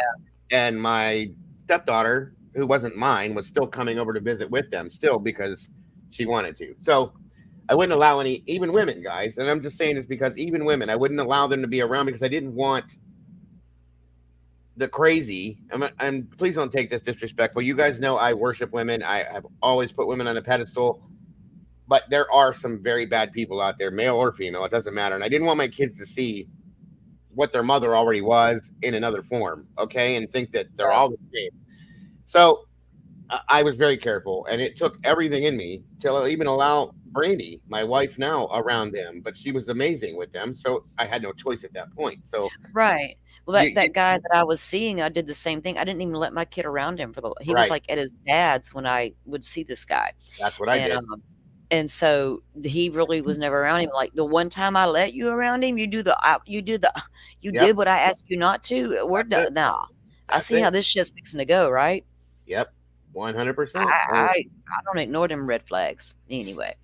So, um, the spectrum of autism and had been diagnosed with autism, but was later advised she was not autistic. So, what the hell? Abuse. Yeah, It was all based on abuse. so I wonder if this is just them. I know they got Maddie's medical records, so I don't know if this was just some bullshit they were being fed by Jennifer and what's his name, or if the doctors really considered it at one point because of her behavior. If there was something going on with that, Well, but that it's directly tied to the abuse. You're right. That's it right there. Bingo. Absolute sadness. That's all I can Yeah. say. I confirmed with I confirmed with Stefan. He used Google Maps for directions, to which he said, "Yes, go places, search addresses, look at store hours, write reviews." It's a pretty new phone though. I asked I as I looked through Stefan's Google Maps account, I noticed he did not have recorded travel on the account consistent with driving he informed us he had done on that day. On the 26th and 27th, I asked Stefan when he had returned to the area to assist Jennifer, and he stated it was on February 25th at approximately 20:30 hours, just in time to make sure she wasn't doing all her night just in time to make sure she was doing all her nightly routines. Okay, so that was Maddie. That's right. He was going there to help Jennifer make sure that Maddie was following her nightly routines, I guess because she was busy working. As they waited for Jennifer to get home, I don't know if that redacted to get home, I asked Stefan where he and redacted looked for. Okay, Jennifer. Ugh. I asked Stefan where he and Jennifer looked for Maddie, and he stated they stayed local. I asked Stefan if they drove anywhere, to which he stated he believed they had and not Jen's family was driving around. Stefan stated he did not recall driving anywhere the night of the 26th and that he was socked out on at a van and at the point because he was a wreck. Jesus, excuses. Yeah, and I know that medication, I do too. I do too. and you it you got to take enough of it for it to do that to you, dude. Especially if you're used to taking it. That's So right. tell me another one. He was really socked out of it because he doped himself up on his Ativan because of course he was a nervous wreck, right? Mm-hmm. And that he was on so many tranquilizers. Now, so what else were you on besides your Ativan? If Mm-hmm. you were on so many tranquilizers, what in the hell was all in that house? I'd like to know that prescription list because that makes me wonder what Maddie was being fed. Well, I was gonna say we had said something before. Is if he was, Hmm. I'm wondering if he was drugging her and or Jen. Uh huh. You know what I I don't mean? know about Jen. Apparently, she had her own set of meds. He said that Maddie took nightly meds, but I don't put it past this guy to be slipping Maddie Of this course not. Ativan or the tranquilizers and I think it says in these documents that in some of the photos from the phone, it appeared the child was asleep. You know, I gotta wonder too, Salty. It makes you wonder. Maybe he tried to do that and it wasn't enough, and she woke up and something happened. Hmm. I And I wondered that too. that I did wonder that. that makes some sense. What Yeah. with the Ativan? With anything, he could have Anything. tried to drug her and didn't give her enough, and Hmm. that was his regiment. That's how he did what he did, and she woke up during Yeah. it and started to She. fight back, and he had to shut her up. Yeah. So Yep. Yeah. wow, that's a good Yeah. I. Well, I'm not even. We won't know the autopsy report. The state will, and that's all that matters. But it'll be in there if it's there in her system. well. Um, I'm sure there will unfortunately be something leaked if there was any kind of drug Well, there. it'll probably come out in court, if Yeah, it goes to trial. The cause right, of death will be we will learn the cause of death during trial if we get there, but we won't see the reports, right? right. So, Yeah, so there's a way big difference. and And that's we the other. already know what the leak has been that uh, this is going to be strictly the leaked information is she was strangled. So we Yeah, don't have any kind of proof of that anywhere, but it goes with maybe she did wake up and something happened. I mean it Could have really. been very intentional, but it could have been that. Well, here's the reason why I'm asking or I'm saying that. I don't mean to keep stopping you, but No, you're good. I'm really into this case and I don't have this stuff, so I appreciate you doing this. By the way, Oh, no problem. it it's gone. It went on for a long time, and I gotta wonder. Okay, if maybe it was something that she had slowed down and said, hey, started like denying him access to and things like that. And he Mhm. tried to do this, which is why it happened, is what I'm saying, because I can't imagine him. You don't. I hate to. I'm trying to find a way to put this without being insensitive, but y- if you don't get rid of your prize. You know what I'm saying? If this is what you are doing, and Yeah, that that yeah, that's what I was trying Exactly. to figure out. Why this not happened? intentionally, right? That's what I mean. So if Yes.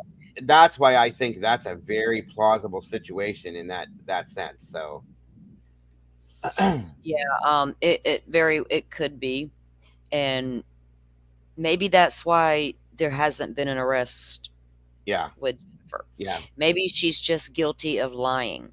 Maybe she's just guilty of doing what Stefan told her to do that morning or to right, say. right. She might just be that, because I have to have enough confidence in this thorough investigation that if there's something there to indicate she did do something, she'd be She'd have been sitting right. arrested already. Yeah, Yeah, and I it don't it, think it, they're waiting on anything it very unless well. unless she's in a mental hospital and they're waiting on that. And I'm It, trying my damnedest to try to figure that out being here in Florida. We only yeah, got one. I know where it's at. I'm just trying to figure out if she's there. I mean, there may be some local facilities in her area, but you won't, the one I'm thinking of, you won't go there unless you get sent there by the state of Florida right. as the state mental hospital. But I would not be surprised if she's not being locally treated down there somewhere, and the only way to avoid arrest would be to be in a facility. But Sure. once they discharge, know that she's fair game. I don't know what's going on with it. It could just be she's guilty of being Stupid. a Yeah, stupid ass woman and just a liar and a that's cover. 100% what I was gonna say. She could have just been one of them people that doesn't pay attention, stupid, because you got to be stupid to not see these things, and blind, with love or whatever you want to call it, because of him. So that's something I had to think about a while back, and I wondered, and if that's the case, she's probably not going to get charged with anything for being stupid. That's the problem. So, Well, if she, I don't know if she can be why can't she be charged with obstruction of justice well, the for lying, yeah, the for lying, knowing, and interfering with the case, that type of thing.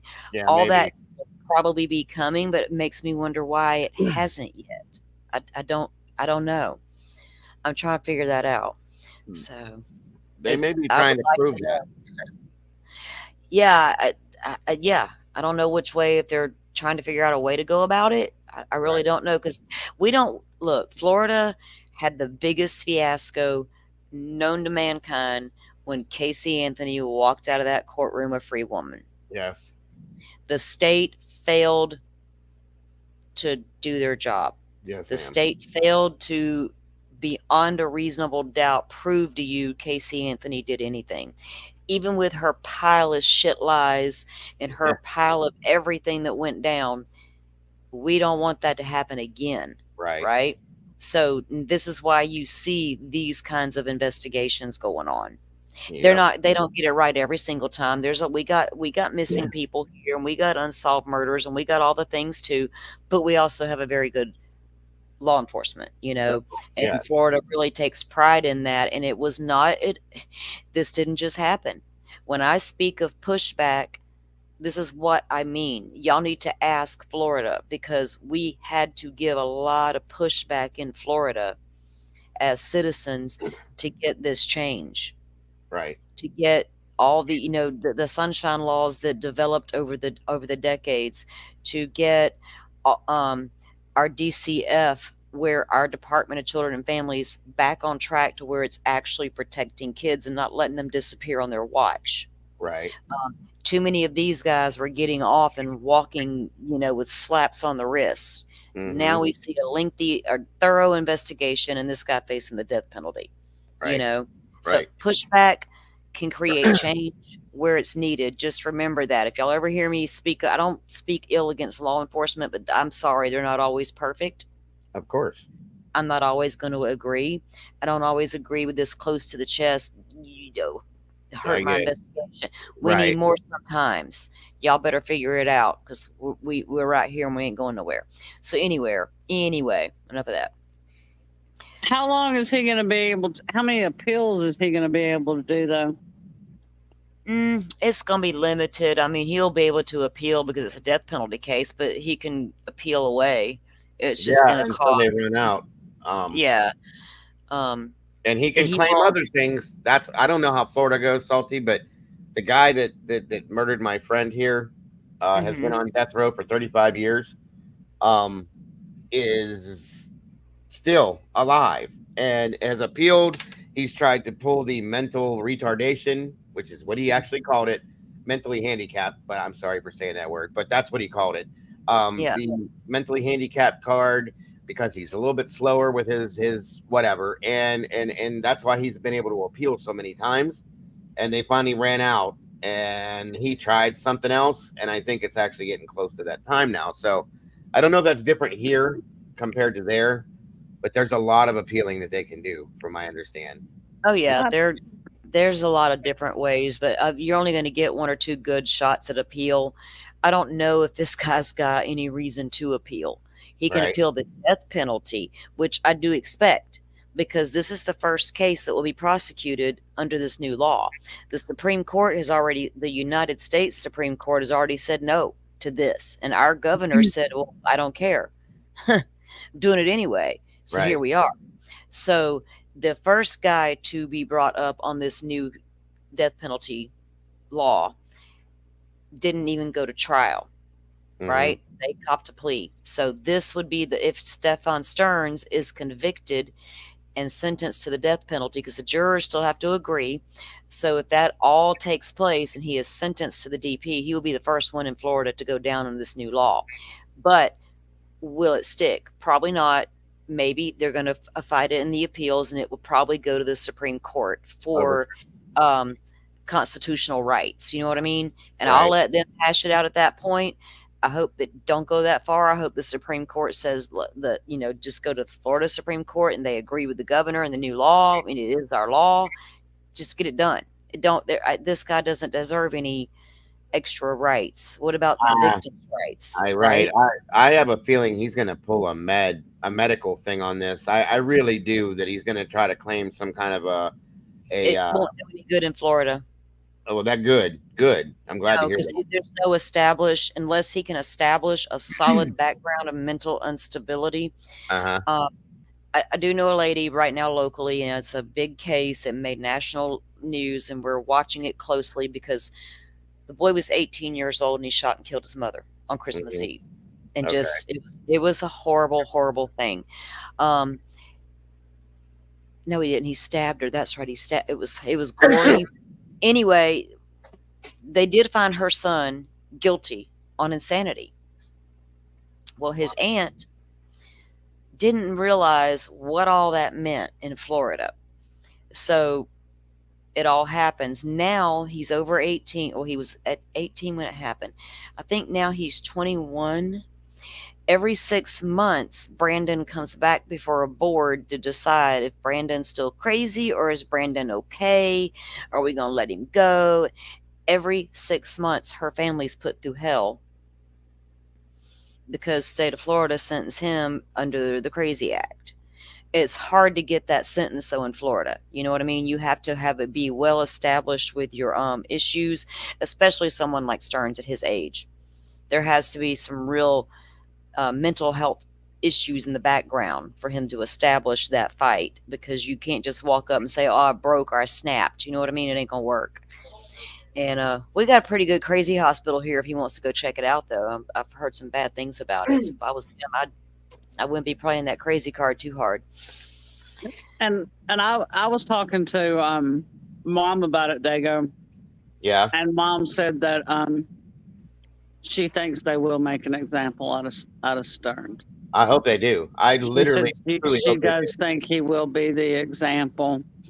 And do. They that lady Salty's talking about, Salty in her Salty show sent me to a that's the one you're talking about, does the podcast, right, Salty?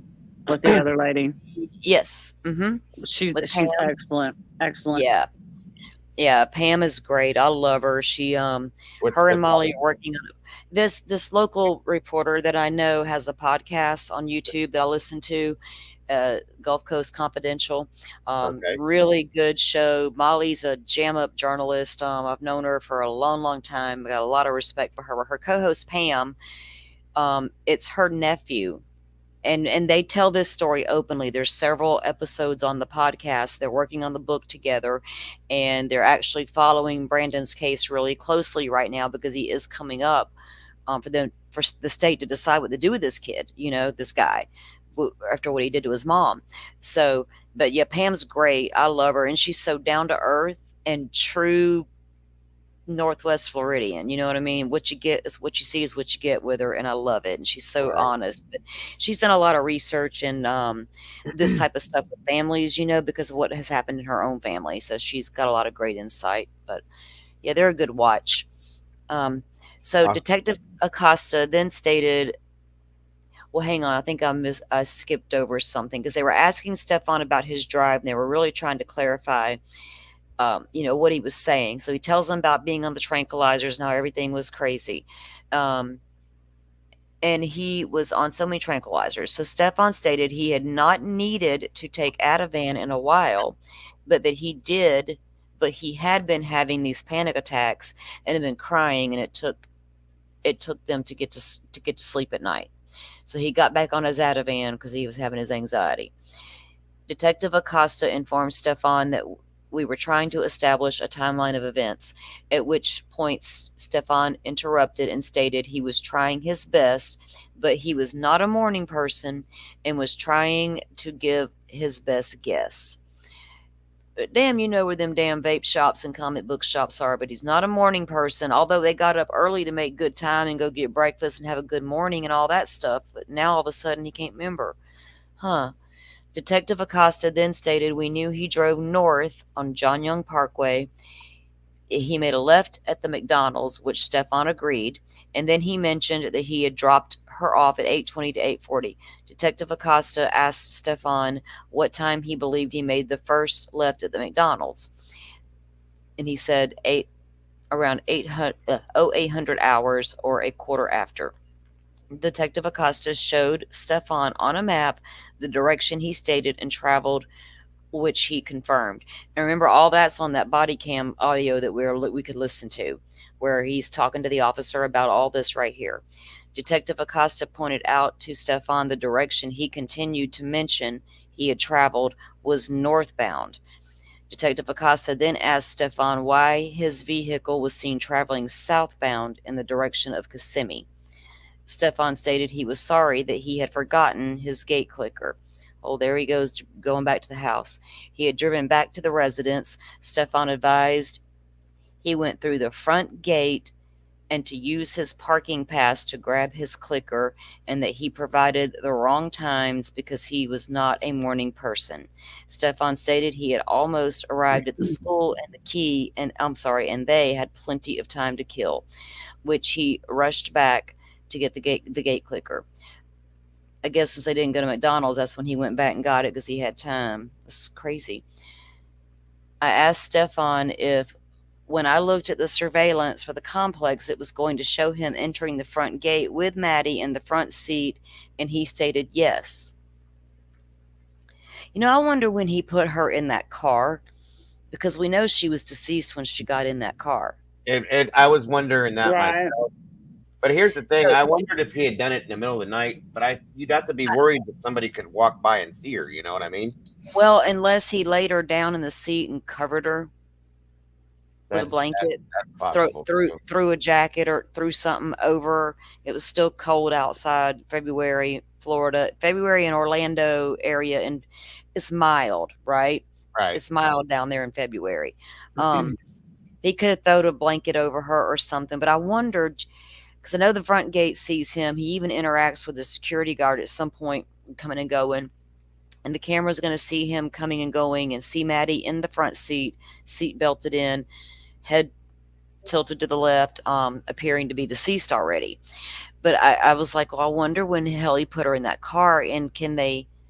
I don't assume they see him on camera putting her in the car if it's in here, I haven't run across it yet. Mm-hmm. So at this point, I noticed Stefan's phone only contained minimal data on his call history and appeared as if some of the messaging applications had never been used. I stepped away for a second as Detective Acosta continued to speak with Stefan. While I had walked away, Stefan informed Detective Acosta he had made a joke to Maddie the morning of the 26th about her Crocs since she wore Crocs and socks. Stefan described Maddie as a very good girl who brought a lot of joy and did not feel the same without her around. Mm-hmm. That makes me sick every time I hear that. I know, right? I had to pause a second myself. First of all, dumbass, a lot of kids in Florida, for some ungodly reason, like to wear their socks with their Crocs. My grandbaby be one of them. I don't understand it. But, I do it. damn, I, I don't. I wear my Crocs without my socks, but I can't stand when dirt gets in there. It drives me freaking nuts. Right. Anyway, what am I going to do? Uh, Stefan stated Maddie called him her bonus dad. Mm. I bet you advised her to call you the bonus dad because that's a pretty 100%. relatively new term in nuclear families. Yeah, I You think became, he added all that stuff to his liking. All of those things he said, I think he put in himself. I don't think any of that's true. He put that in there to make himself look better, so he didn't he show kept doing all that of all the. along, Kimber, didn't he? The whole Yeah, time. The whole time. he put it. He Always. put it in there to make himself look better because all of the. The whole. He realized how bad it looks It when. wasn't even that. It's just the whole. She was excited for my visit. She was excited that we were going to be together. All that shit. Come on. Come on. Well, he realizes Doodle. once you've said once you've sat there and said, well, Jennifer went to sleep and she was going to sleep in, so she told me and Maddie to go sleep in the other bedroom. Once you said that, that looks pretty bad. So, you got to start saying some stuff to make yourself look better because you already look like the biggest, what in the world. There ain't no looking like he is. Period. Mm-mm. No, there's not, but he's trying. Yeah.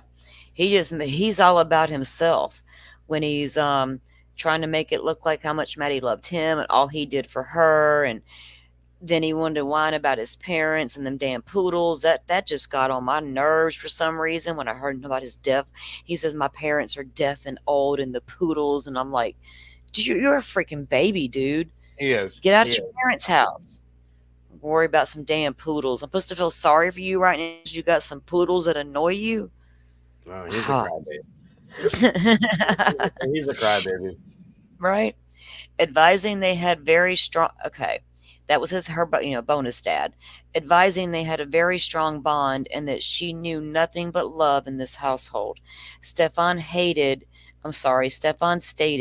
Maddie was doing well in school and she was also singing.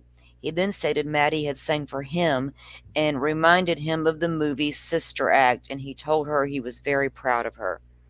Okay, here's what I want to know. I want to know if she was really doing well in school. We'll never know, but I really Well, want to know. the teachers have spoke from what we do. I think there are a few going to be some interviews buried in here in the docs with the teachers and even the kids that she knew. And the only thing out of the way that she did tell somebody that she just didn't care for Stearns. I think it might have been one of the teachers, but the friend she told she wanted to go live in the woods and they built a house. She never really, I don't think, alluded to anybody what was happening to her.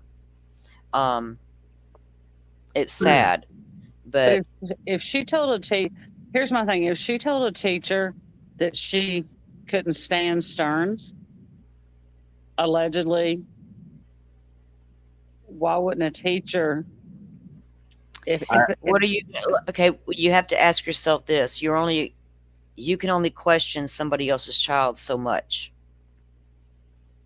without going to the proper people to do it. Like I would not, as a teacher, you can't. Well, I mean, I if wouldn't. they're willing to open up to you, you can't. I mean, I don't know. We'll have to figure out exactly how that was said. If it was to a teacher or not, I'm not sure. But teachers are they carry one of the heaviest burdens, I think, because they're Right. walking that line every day of, do I say something or do I hold it in? Do I report this or do I let, because they've seen all walks of life. They've dealt with all kinds of parents. They've probably seen shit go down with kids that we none of us even think about would even happen. Right. The kids And that I know it's hard to know yeah, what to report, what not to report, when to say something, when to not say something, because I know they can't say something every time a kid says something. But, yeah. it just, I think if she'd have really said something that had any weight to it, they I would have thought absolutely acted on it. I thought I had heard in the beginning that she stated something to a friend of hers. I told a friend of hers about something that was going on with him, but I could be wrong. She didn't tell anybody he was doing anything to her, but she did state to someone, and I don't know if it was the friend or the teacher. It'll be in the documents here, but it was her basically saying she didn't like being around him. Okay, The opposite of what he's stating, of right? course, Because yeah, he's stating that's his best friend. She loved him, depended on him, all that. right. But this other person's like, no, she really didn't like him. She didn't like when he came oh, over. she Oh, he liked, she I know what loved the him. statement was. Who was it, Kimber? One of them, because we read it, the little makeshift, bedroom in the He living used to room. hang out in the living room and all He that would stuff. hang Yeah, Yes, she told some that's, I don't remember exact I got it in my that was her notes, friend. That was her Yeah, friend. She told that to. okay, Yeah. Yeah. yeah. She So, loved that. but See, she that's yeah, creepy. She loved him and she depended on him. Ooh. no, I don't think so. I returned to speak with Stefan and asked him if he would unlock his phone again, which he did. If he had stated I asked Stefan if he had stated did not have his phone the morning he dropped Maddie off. He replied he had forgotten it because he was too busy trying to get Maddie out the door. Oh, so him and Maddie both left their phones home that morning? Bullshit. I returned to with Stefan and asked him if he would unlock his phone again, and he did. I asked Stefan if he had stated he did not have his phone the morning he dropped Maddie off. He replied he had forgotten it because he was too busy trying to get her out of the house. But remember, they had plenty of time Right. because they was leaving early to go to McDonald's and all that, and this, that, and the other. Huh? That's another lie right there, dude. We done caught you in. I Mhm. asked him if he had his phone when he went to the smoke shop, which he stated he did not the first time, but he did the second time. Remember, he went and dropped Maddie off, went to the vape store. It was closed, so he went back home and waited. So I Right. guess when he went Mm-hmm. back, he Mm-hmm. remembered to grab that. His Mm. ADD must have been okay and under control. He didn't forget his phone that second time. I informed Stefan when I was looking at his call history, I had noticed he only had a call log for February 27th and asked if that was usual on his phone. Stefan stated, no, it is a new phone, and ugh, stupid I went to do an update yesterday morning, and I don't know what the fuck, pardon me, what the heck I did, but somehow during the massive iOS update, I managed to factory reset my phone and lose all my contacts and information. No, you didn't. I don't have the iPhone, but I know everybody in my family do, and they ain't never none of them turned or reset their shit by accident doing an update. You don't. You don't do that. That's my wife has Mm-hmm. an iPhone, and it doesn't work that way. Mine No updates phone. in the middle of the night. I don't ever have to do nothing. It just tells me when I get up the No, next morning, you're updated. and no phone. You don't. No phone. There's no phone you factory reset. It asks you like It's 2 or 3 times. times. Three Are times. you sure? Are Yep. you sure? This Yeah, will that's erase true. all of your data. Are Yep. you sure? Do Yes, it you? That's does. Are you? true. Yeah. It's like almost nerve wracking. He Wow. absolutely did that on purpose. Period.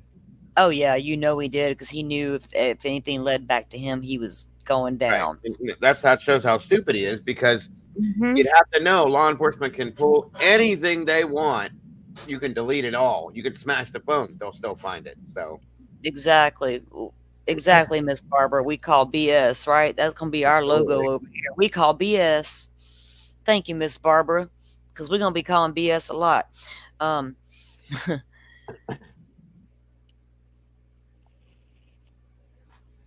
All right. I asked Stefan if he recalled what time that occurred, which he stated sometime while he was hanging out with, and that's redacted, so I don't know if that's Jennifer or I'm assuming it's Jennifer and not Maddie. I informed Stefan I was going to maintain possession of his phone at this time and asked him to please refrain from going back inside his vehicle. Stefan's I informed Stefan I was going to maintain possession of his phone at this time and asked him to please refrain from going back in the vehicle. Because they was going to do their Oh, little they search knew. and ballot. They Yeah, knew. They knew at they that knew. point. Yeah. Yep. Stefan swore everything he told us was true. Detective Hunt stayed with Jennifer and Stefan. So that proves, yeah, they didn't want him going back in that car and contaminating what they was fixing to do. They were going to impound that car, which would be normal, I guess. That's where she was last seen. Right. So at approximately 20:38 hours, Osceola Canine responded. So to the home at Kissimmee and conducted a track that yielded negative results. So I wonder.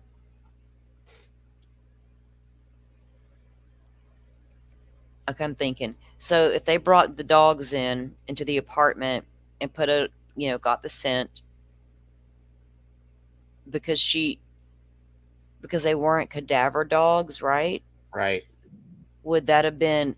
I don't know how I feel about that yet. I got to read more, I guess, before I go to jump into conclusions. And conducted a track that yielded negative results. At this time, Detective Acosta and I responded to the front entrance of the complex and made contact with security in reference to video surveillance. Detective Acosta and I reviewed the surveillance showing both the front and the rear entrance to the complex, which exited onto Dyer Boulevard. That's the rear entrance. In the surveillance footage, I observed a male wearing a red shirt leaving the complex in a 2010 silver Lincoln through the rear gate at 7:50 hours with a female wearing a green sweater in the front seat. The person appeared to be sitting upright with her head slumped over to the left. At 8:19 hours, I observed a male wearing a red shirt enter the complex through the front gate. The silver Lincoln with someone in the front passenger seat wearing a green sweater once again slumped over.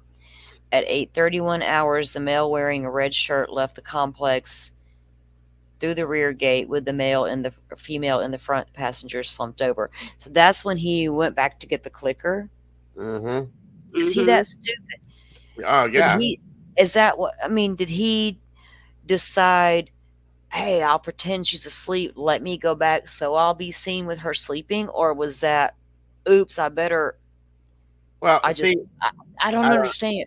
I think he's Mm, that stupid. I do because when he said that in his interview that she was asleep half the time on the mm-hmm. way to dropping her off at school, I called bullshit there, even at that point, because what child goes to sleep on their way to school? I've never seen that happen ever in my life. Okay. Well, how could she be asleep if y'all are discussing whether or not she wants McDonald's Thank you. and you give Thank her you. a Danish and you're really, what was it, 12 minutes to the school? I don't know. Yeah, that's Yeah, what that. So, how does she keep telling you she don't want McDonald's and you keep driving by there and she keeps telling you she don't want it if Yeah, she's not awake? it's not sleeping. That was never something I ever believed. I'll be honest with and I No. wonder, so that makes me wonder why, when you already got her in the vehicle and you're out of the complex, why did you go back and then leave again? Where was Jennifer while that was occurring? you. Was Maybe she he. still in Maybe it bed? was. Maybe that's when he forgot his phone, Salty, and he had to have his phone and went back to get it. Ooh, that's probably right. You know what When I'm he saying? said, huh, And that's a he good he just option. Yeah. and he just blamed it on the gate clicker. That's probably what it was, in my opinion. Excuse me. So I wonder, I guess Jennifer was still laying down because it wasn't time for her appointment yet, and maybe she didn't even know he'd come back to get his clicker. Right. Oh, we might learn that later in the documents. We'll see. Um, the person appeared to be sitting upright with her head slumped over to the left. Okay, we read that. And then they went back through the rear gate and she was slumped over. So that they went when they, oh my goodness, stop. When they left out of the rear gate, it was 8:31 hours. So then that's when he should have been on the way to the school, Yep. according to him. Um, Kimber Dago, Kimber, can you see that to read it? I need to run to the restroom real quick. I'll be back in just a second if you want to read that. I can't. Where am I at? We're at the top of this document. Let's see. Interview with, this is redacted. So this is an interview with, I cannot tell you who it's with because Okay. I think it's going to be a neighbor. It was on February 27th, Detective Acosta conducted a digitally recorded sworn interview with redacted at redacted. They're going to give you the location. So a lot of this is going to be redacted, guys. So we'll just use the word redacted when it comes up, when those little blocks come up. So Before you leave, Salty, I just realized what time it was. I'm gonna have to drop off anyway because I had a live scheduled for 11:15. So my apologies. And no, this is probably going to be the last page we do go over for tonight. Okay. I may do this again for a little while tomorrow night because there's just so much, we kind Yeah, of there's a lot. Yeah, and I want to be here for that too because this is very interesting to me. So yeah, and I can get you some of these Dago as well, to Absolutely. reference and stuff. But yeah, we're just gonna go over this page and then we're gonna wrap it up anyway for the Yeah. night. Okay. I'll read this one while you go get whatever you got to do, Salty. All right, thanks. I'll be back in just a minute. All Thanks right. for coming in, Dago. We appreciate it. Thank Thanks, you so much. Dago. All right, guys. Okay, this is on February 27th, 2024, Detective Acosta and I conducted a digitally recorded interview with, I'm guessing, Stearns at redacted. Below is a synopsis of, that I'm not sure who that was. It's redacted, so it says her statement. So I'm guessing this may have been Jennifer. I'm not sure. I introduced myself to redacted and informed her I was going to be the lead detective on this investigation. I informed that Detective Hunt had provided me with a synopsis of what had occurred that day, the day Maddie went missing. I informed, I'm guessing that's Jennifer, that I had been advised she had a new job and that she had asked Jennifer and I'm sorry, Maddie and Stefan to sleep upstairs because she needed to get rest, which she stated that was correct. According to Jennifer, redacted Maddie had her birthday party on February 25th, 2024, beginning at 1500 hours and ending at an unknown time. Jennifer had not attended due to her being at work. Jennifer advised her sister had dropped Maddie off at her house at approximately 20-30 hours, and she believes Stefan had arrived shortly after that time. Stefan informed Jennifer that Maddie had taken her nighttime medication and was getting ready for bed, which consisted of taking a shower. Jennifer arrived at the house from work at approximately 22:30 and sent Maddie and Stefan to bed at approximately 2300 hours. I asked Jennifer where Maddie and Stefan slept, and she stated upstairs in bedroom number 4. I asked Jennifer if it was normal for Stefan and Maddie to sleep in the same room, to which she stated sometimes she would send them upstairs when she needed a really good night's sleep. Jennifer advised sometimes they would all sleep together in the king-size bed, and other times Stefan would sleep upstairs, meaning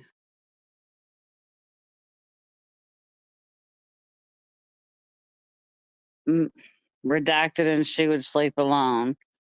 Jennifer advised it usually depended on everyone's schedule the following day. I asked Jennifer what time that she had woken up on February 26, 2024, to which she stated she believes sometime between 0800 and 0815 at 08:1500 hours, because Stefan had gone into the room to put the leash on the dog.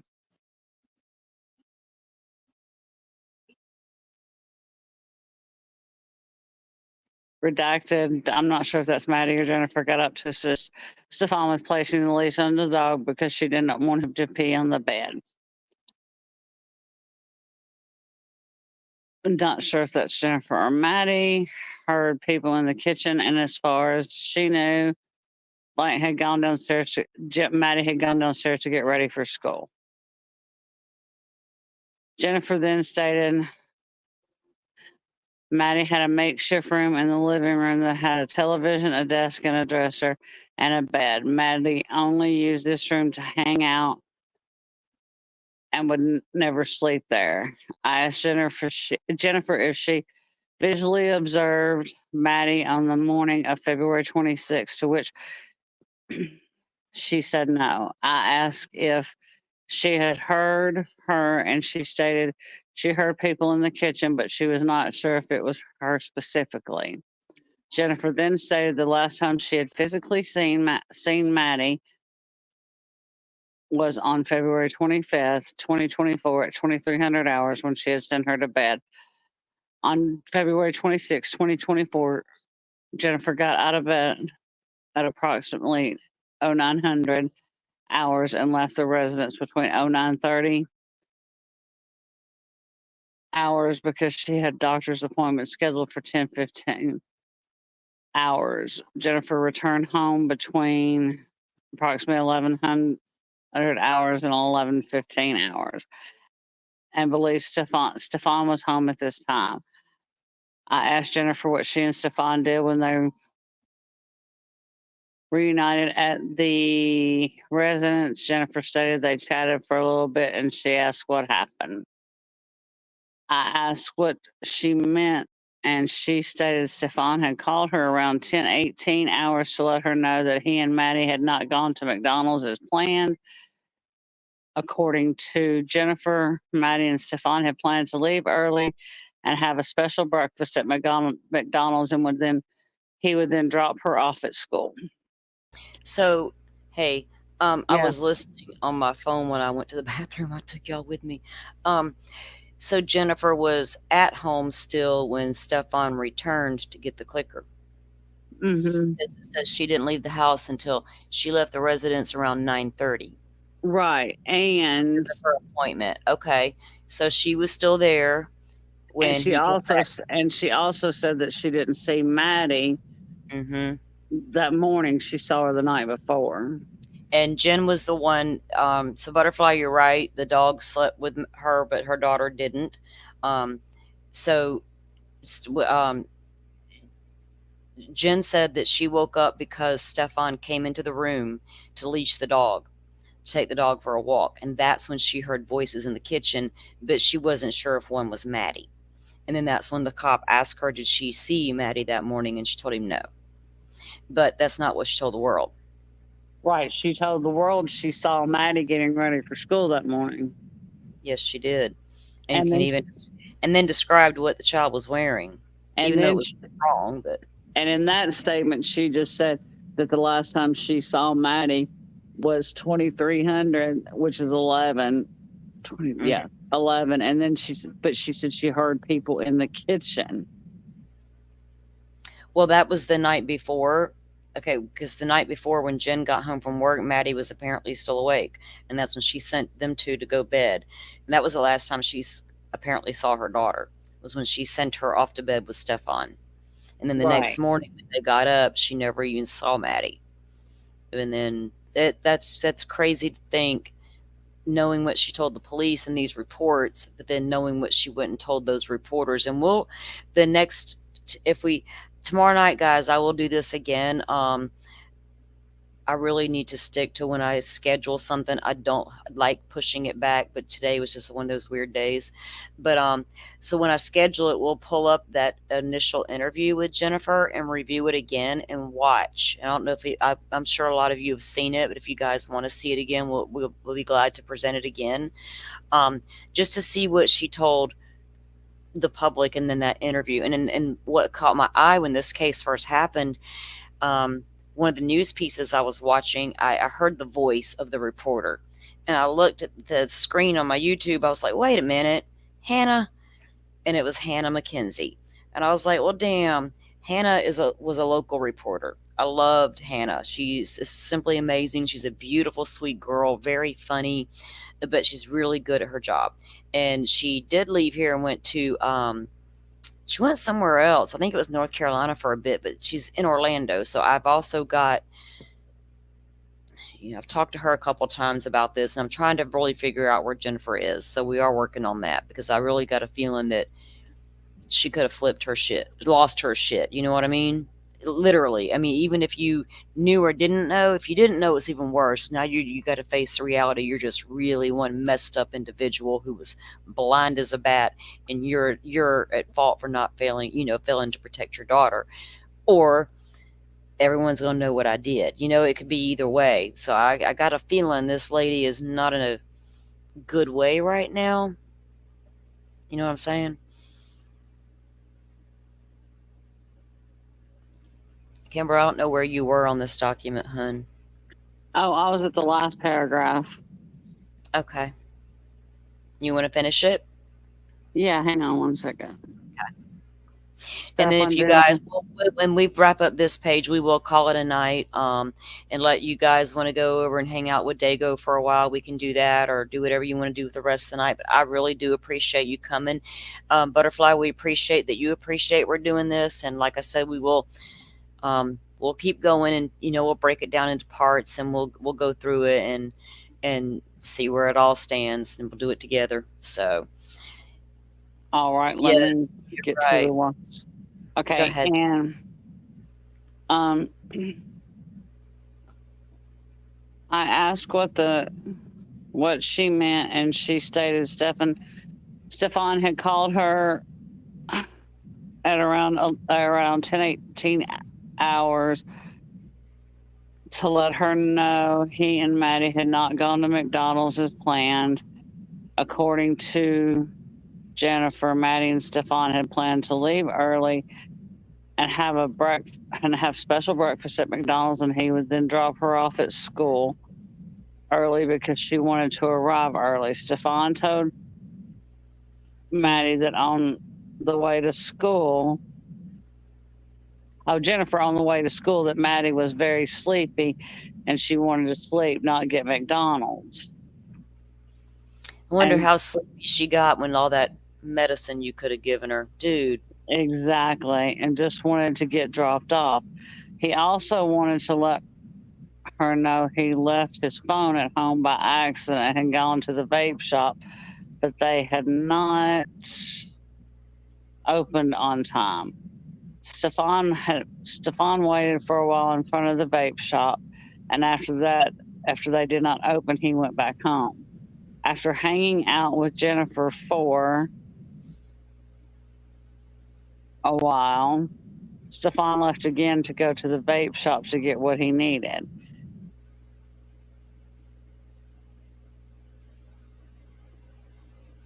I guess that's Jennifer then asked if I wanted the name. Yeah, I guess so. Stefan then asked if I wanted the name of the vape. No, Jennifer then asked if I wanted the name of the vape shop because she believed it might be helpful. I wanted to look at the surveillance. I then told. So, why would. All right, Stefan had already dropped Maddie off at school before he went to the vape shop. So, why does Jennifer think that the police knowing the name of the vape shop to get surveillance would be helpful? Right. Helpful to Stearns to establish whereabouts, Jennifer? Yeah. That's an important detail she just coughed up about her missing daughter's case. That's weird. That would have been a It's definitely that should have been a red flag. Like, boom. good night, Miss Barbara. We hope you can join us again tomorrow evening. I will get it scheduled, so you guys, I hope you're getting. You may not be getting notifications for me because we're just such a small channel, so you may have to check the page and or the YouTube channel to make sure you know. But I will schedule. It will probably be another 8 o'clock ish type thing, and we'll keep it a couple hours and then we'll wrap it up. So thank you for coming in, Miss Barbara. We won't go over more than this so she doesn't miss anything up. Um, it's crazy, this whole thing. Mm-hmm. We just can't help but be suspicious because it's right in our face. You know what I mean? If it wasn't, it'd be different. Because I mean, why would she? Because it says after hanging out with Jennifer for a while, Stefan left again to go to the vape shop to get what he needed. And then it says Jennifer then asked if I wanted the name of the vape. It has to be Jennifer. Then asked if I wanted the name of the vape shop because she believed it might be helpful if I wanted to look at surveillance.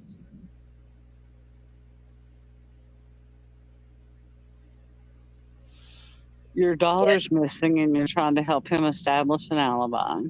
Mhm. And then the officer says, I then told Jennifer I was advised at some point Stefan had gotten a flat tire and he was not able to go to school with her. I asked Jennifer to advise me how she became aware Maddie was not at the school. Jennifer stated she normally left her residence approximately 14:30 hours and waited about an hour for her to get out before the bell rang. Well, then why would you go? You ride in car rider's line? Maybe my son does that shit. Go up there an hour early, not me. Um, I'm just not that person. Um, Jennifer waited the entire time, and when the bell rang, she noticed Maddie was not one of the first to come out like she normally was. Jen then realized she was holding up the parent line at approximately 6:10 hours.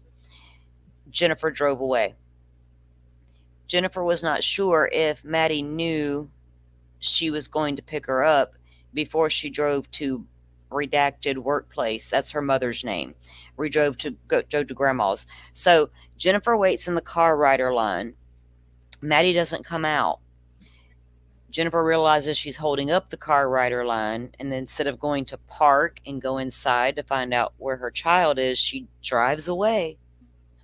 Right. What the fuck? Y'all, I cuss. What the fuck? And What the I fuck? would have took my That's gonna be our new slogan too. What the fuck, Jennifer Soto? what the fuck Jennifer Soto. Um, Hashtag what the fuck Jennifer Soto. Lord, somebody will come at us on the internet for doing something nefarious. I know.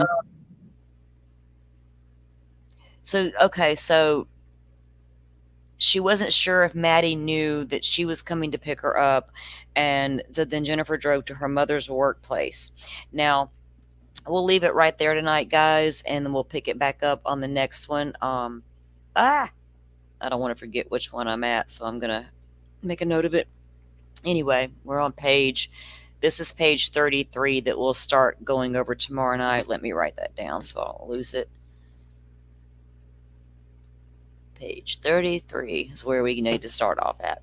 But we'll go from there and we'll get as many pages in tomorrow as we can, and we'll stop and talk about it as we proceed through it if that's, because I feel like I want to make sure you guys are getting your questions in and we can talk about those as well, not just us chit-chatting. And so, but I do appreciate you coming, that wanted to hear this stuff because I'm sure as we get into it, we're not going to hear too many heavy things that were done because all that will be redacted. But it's sensitive enough in nature that we will be, continue to try to be aware of that, so for everyone's sake. But again, I appreciate y'all coming. Butterfly, you keep cracking me up. But Yes, thank you you all. all for coming. We appreciate it very much. There we go, Miss Barbara. We call BS again on these two. We agree.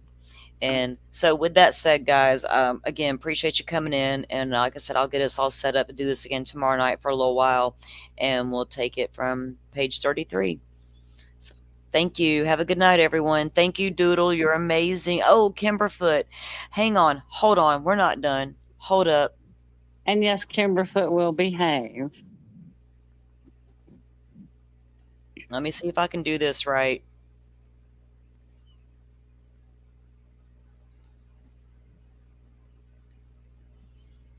All right, let me get in here.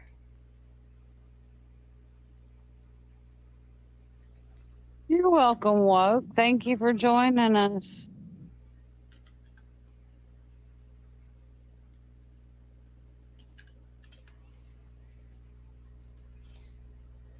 Thank you, B. Thank you for being here. Thanks for being here, everybody.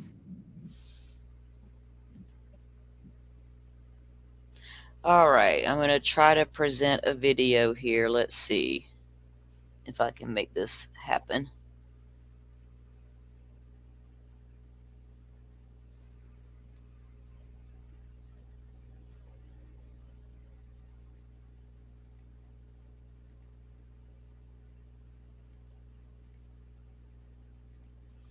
Can you guys see that? All right. This is something that our Doodlebug made for our Kimber. So if y'all are ever in our stream and you hear a strange noise start to happen, don't be alarmed because it's going to be Kimberfoot coming. Whoa!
She did such a good job on that. Thank you, Doodle.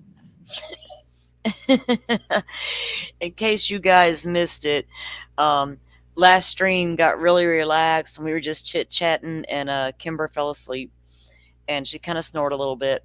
So Doodle was able to capture that and make us a little video about it. So there you go. Thank you, Doodle. I love So you, honey. that's why we're going to put up. We're going to have to make a new banner warning. If you hear the noise, it's just Kimberfoot. It's just Kimberfoot. Salty will kick her off panel before she snores too much. Excuse me. All right, ladies. Everyone have a great night, and I'm gonna grab something to eat, and then I'll probably pop in the Dagos for a little bit and chill out for a bit. But so anyway, we'll see you again tomorrow night. Yes, we'll see you Thanks. tomorrow night. Good night, guys.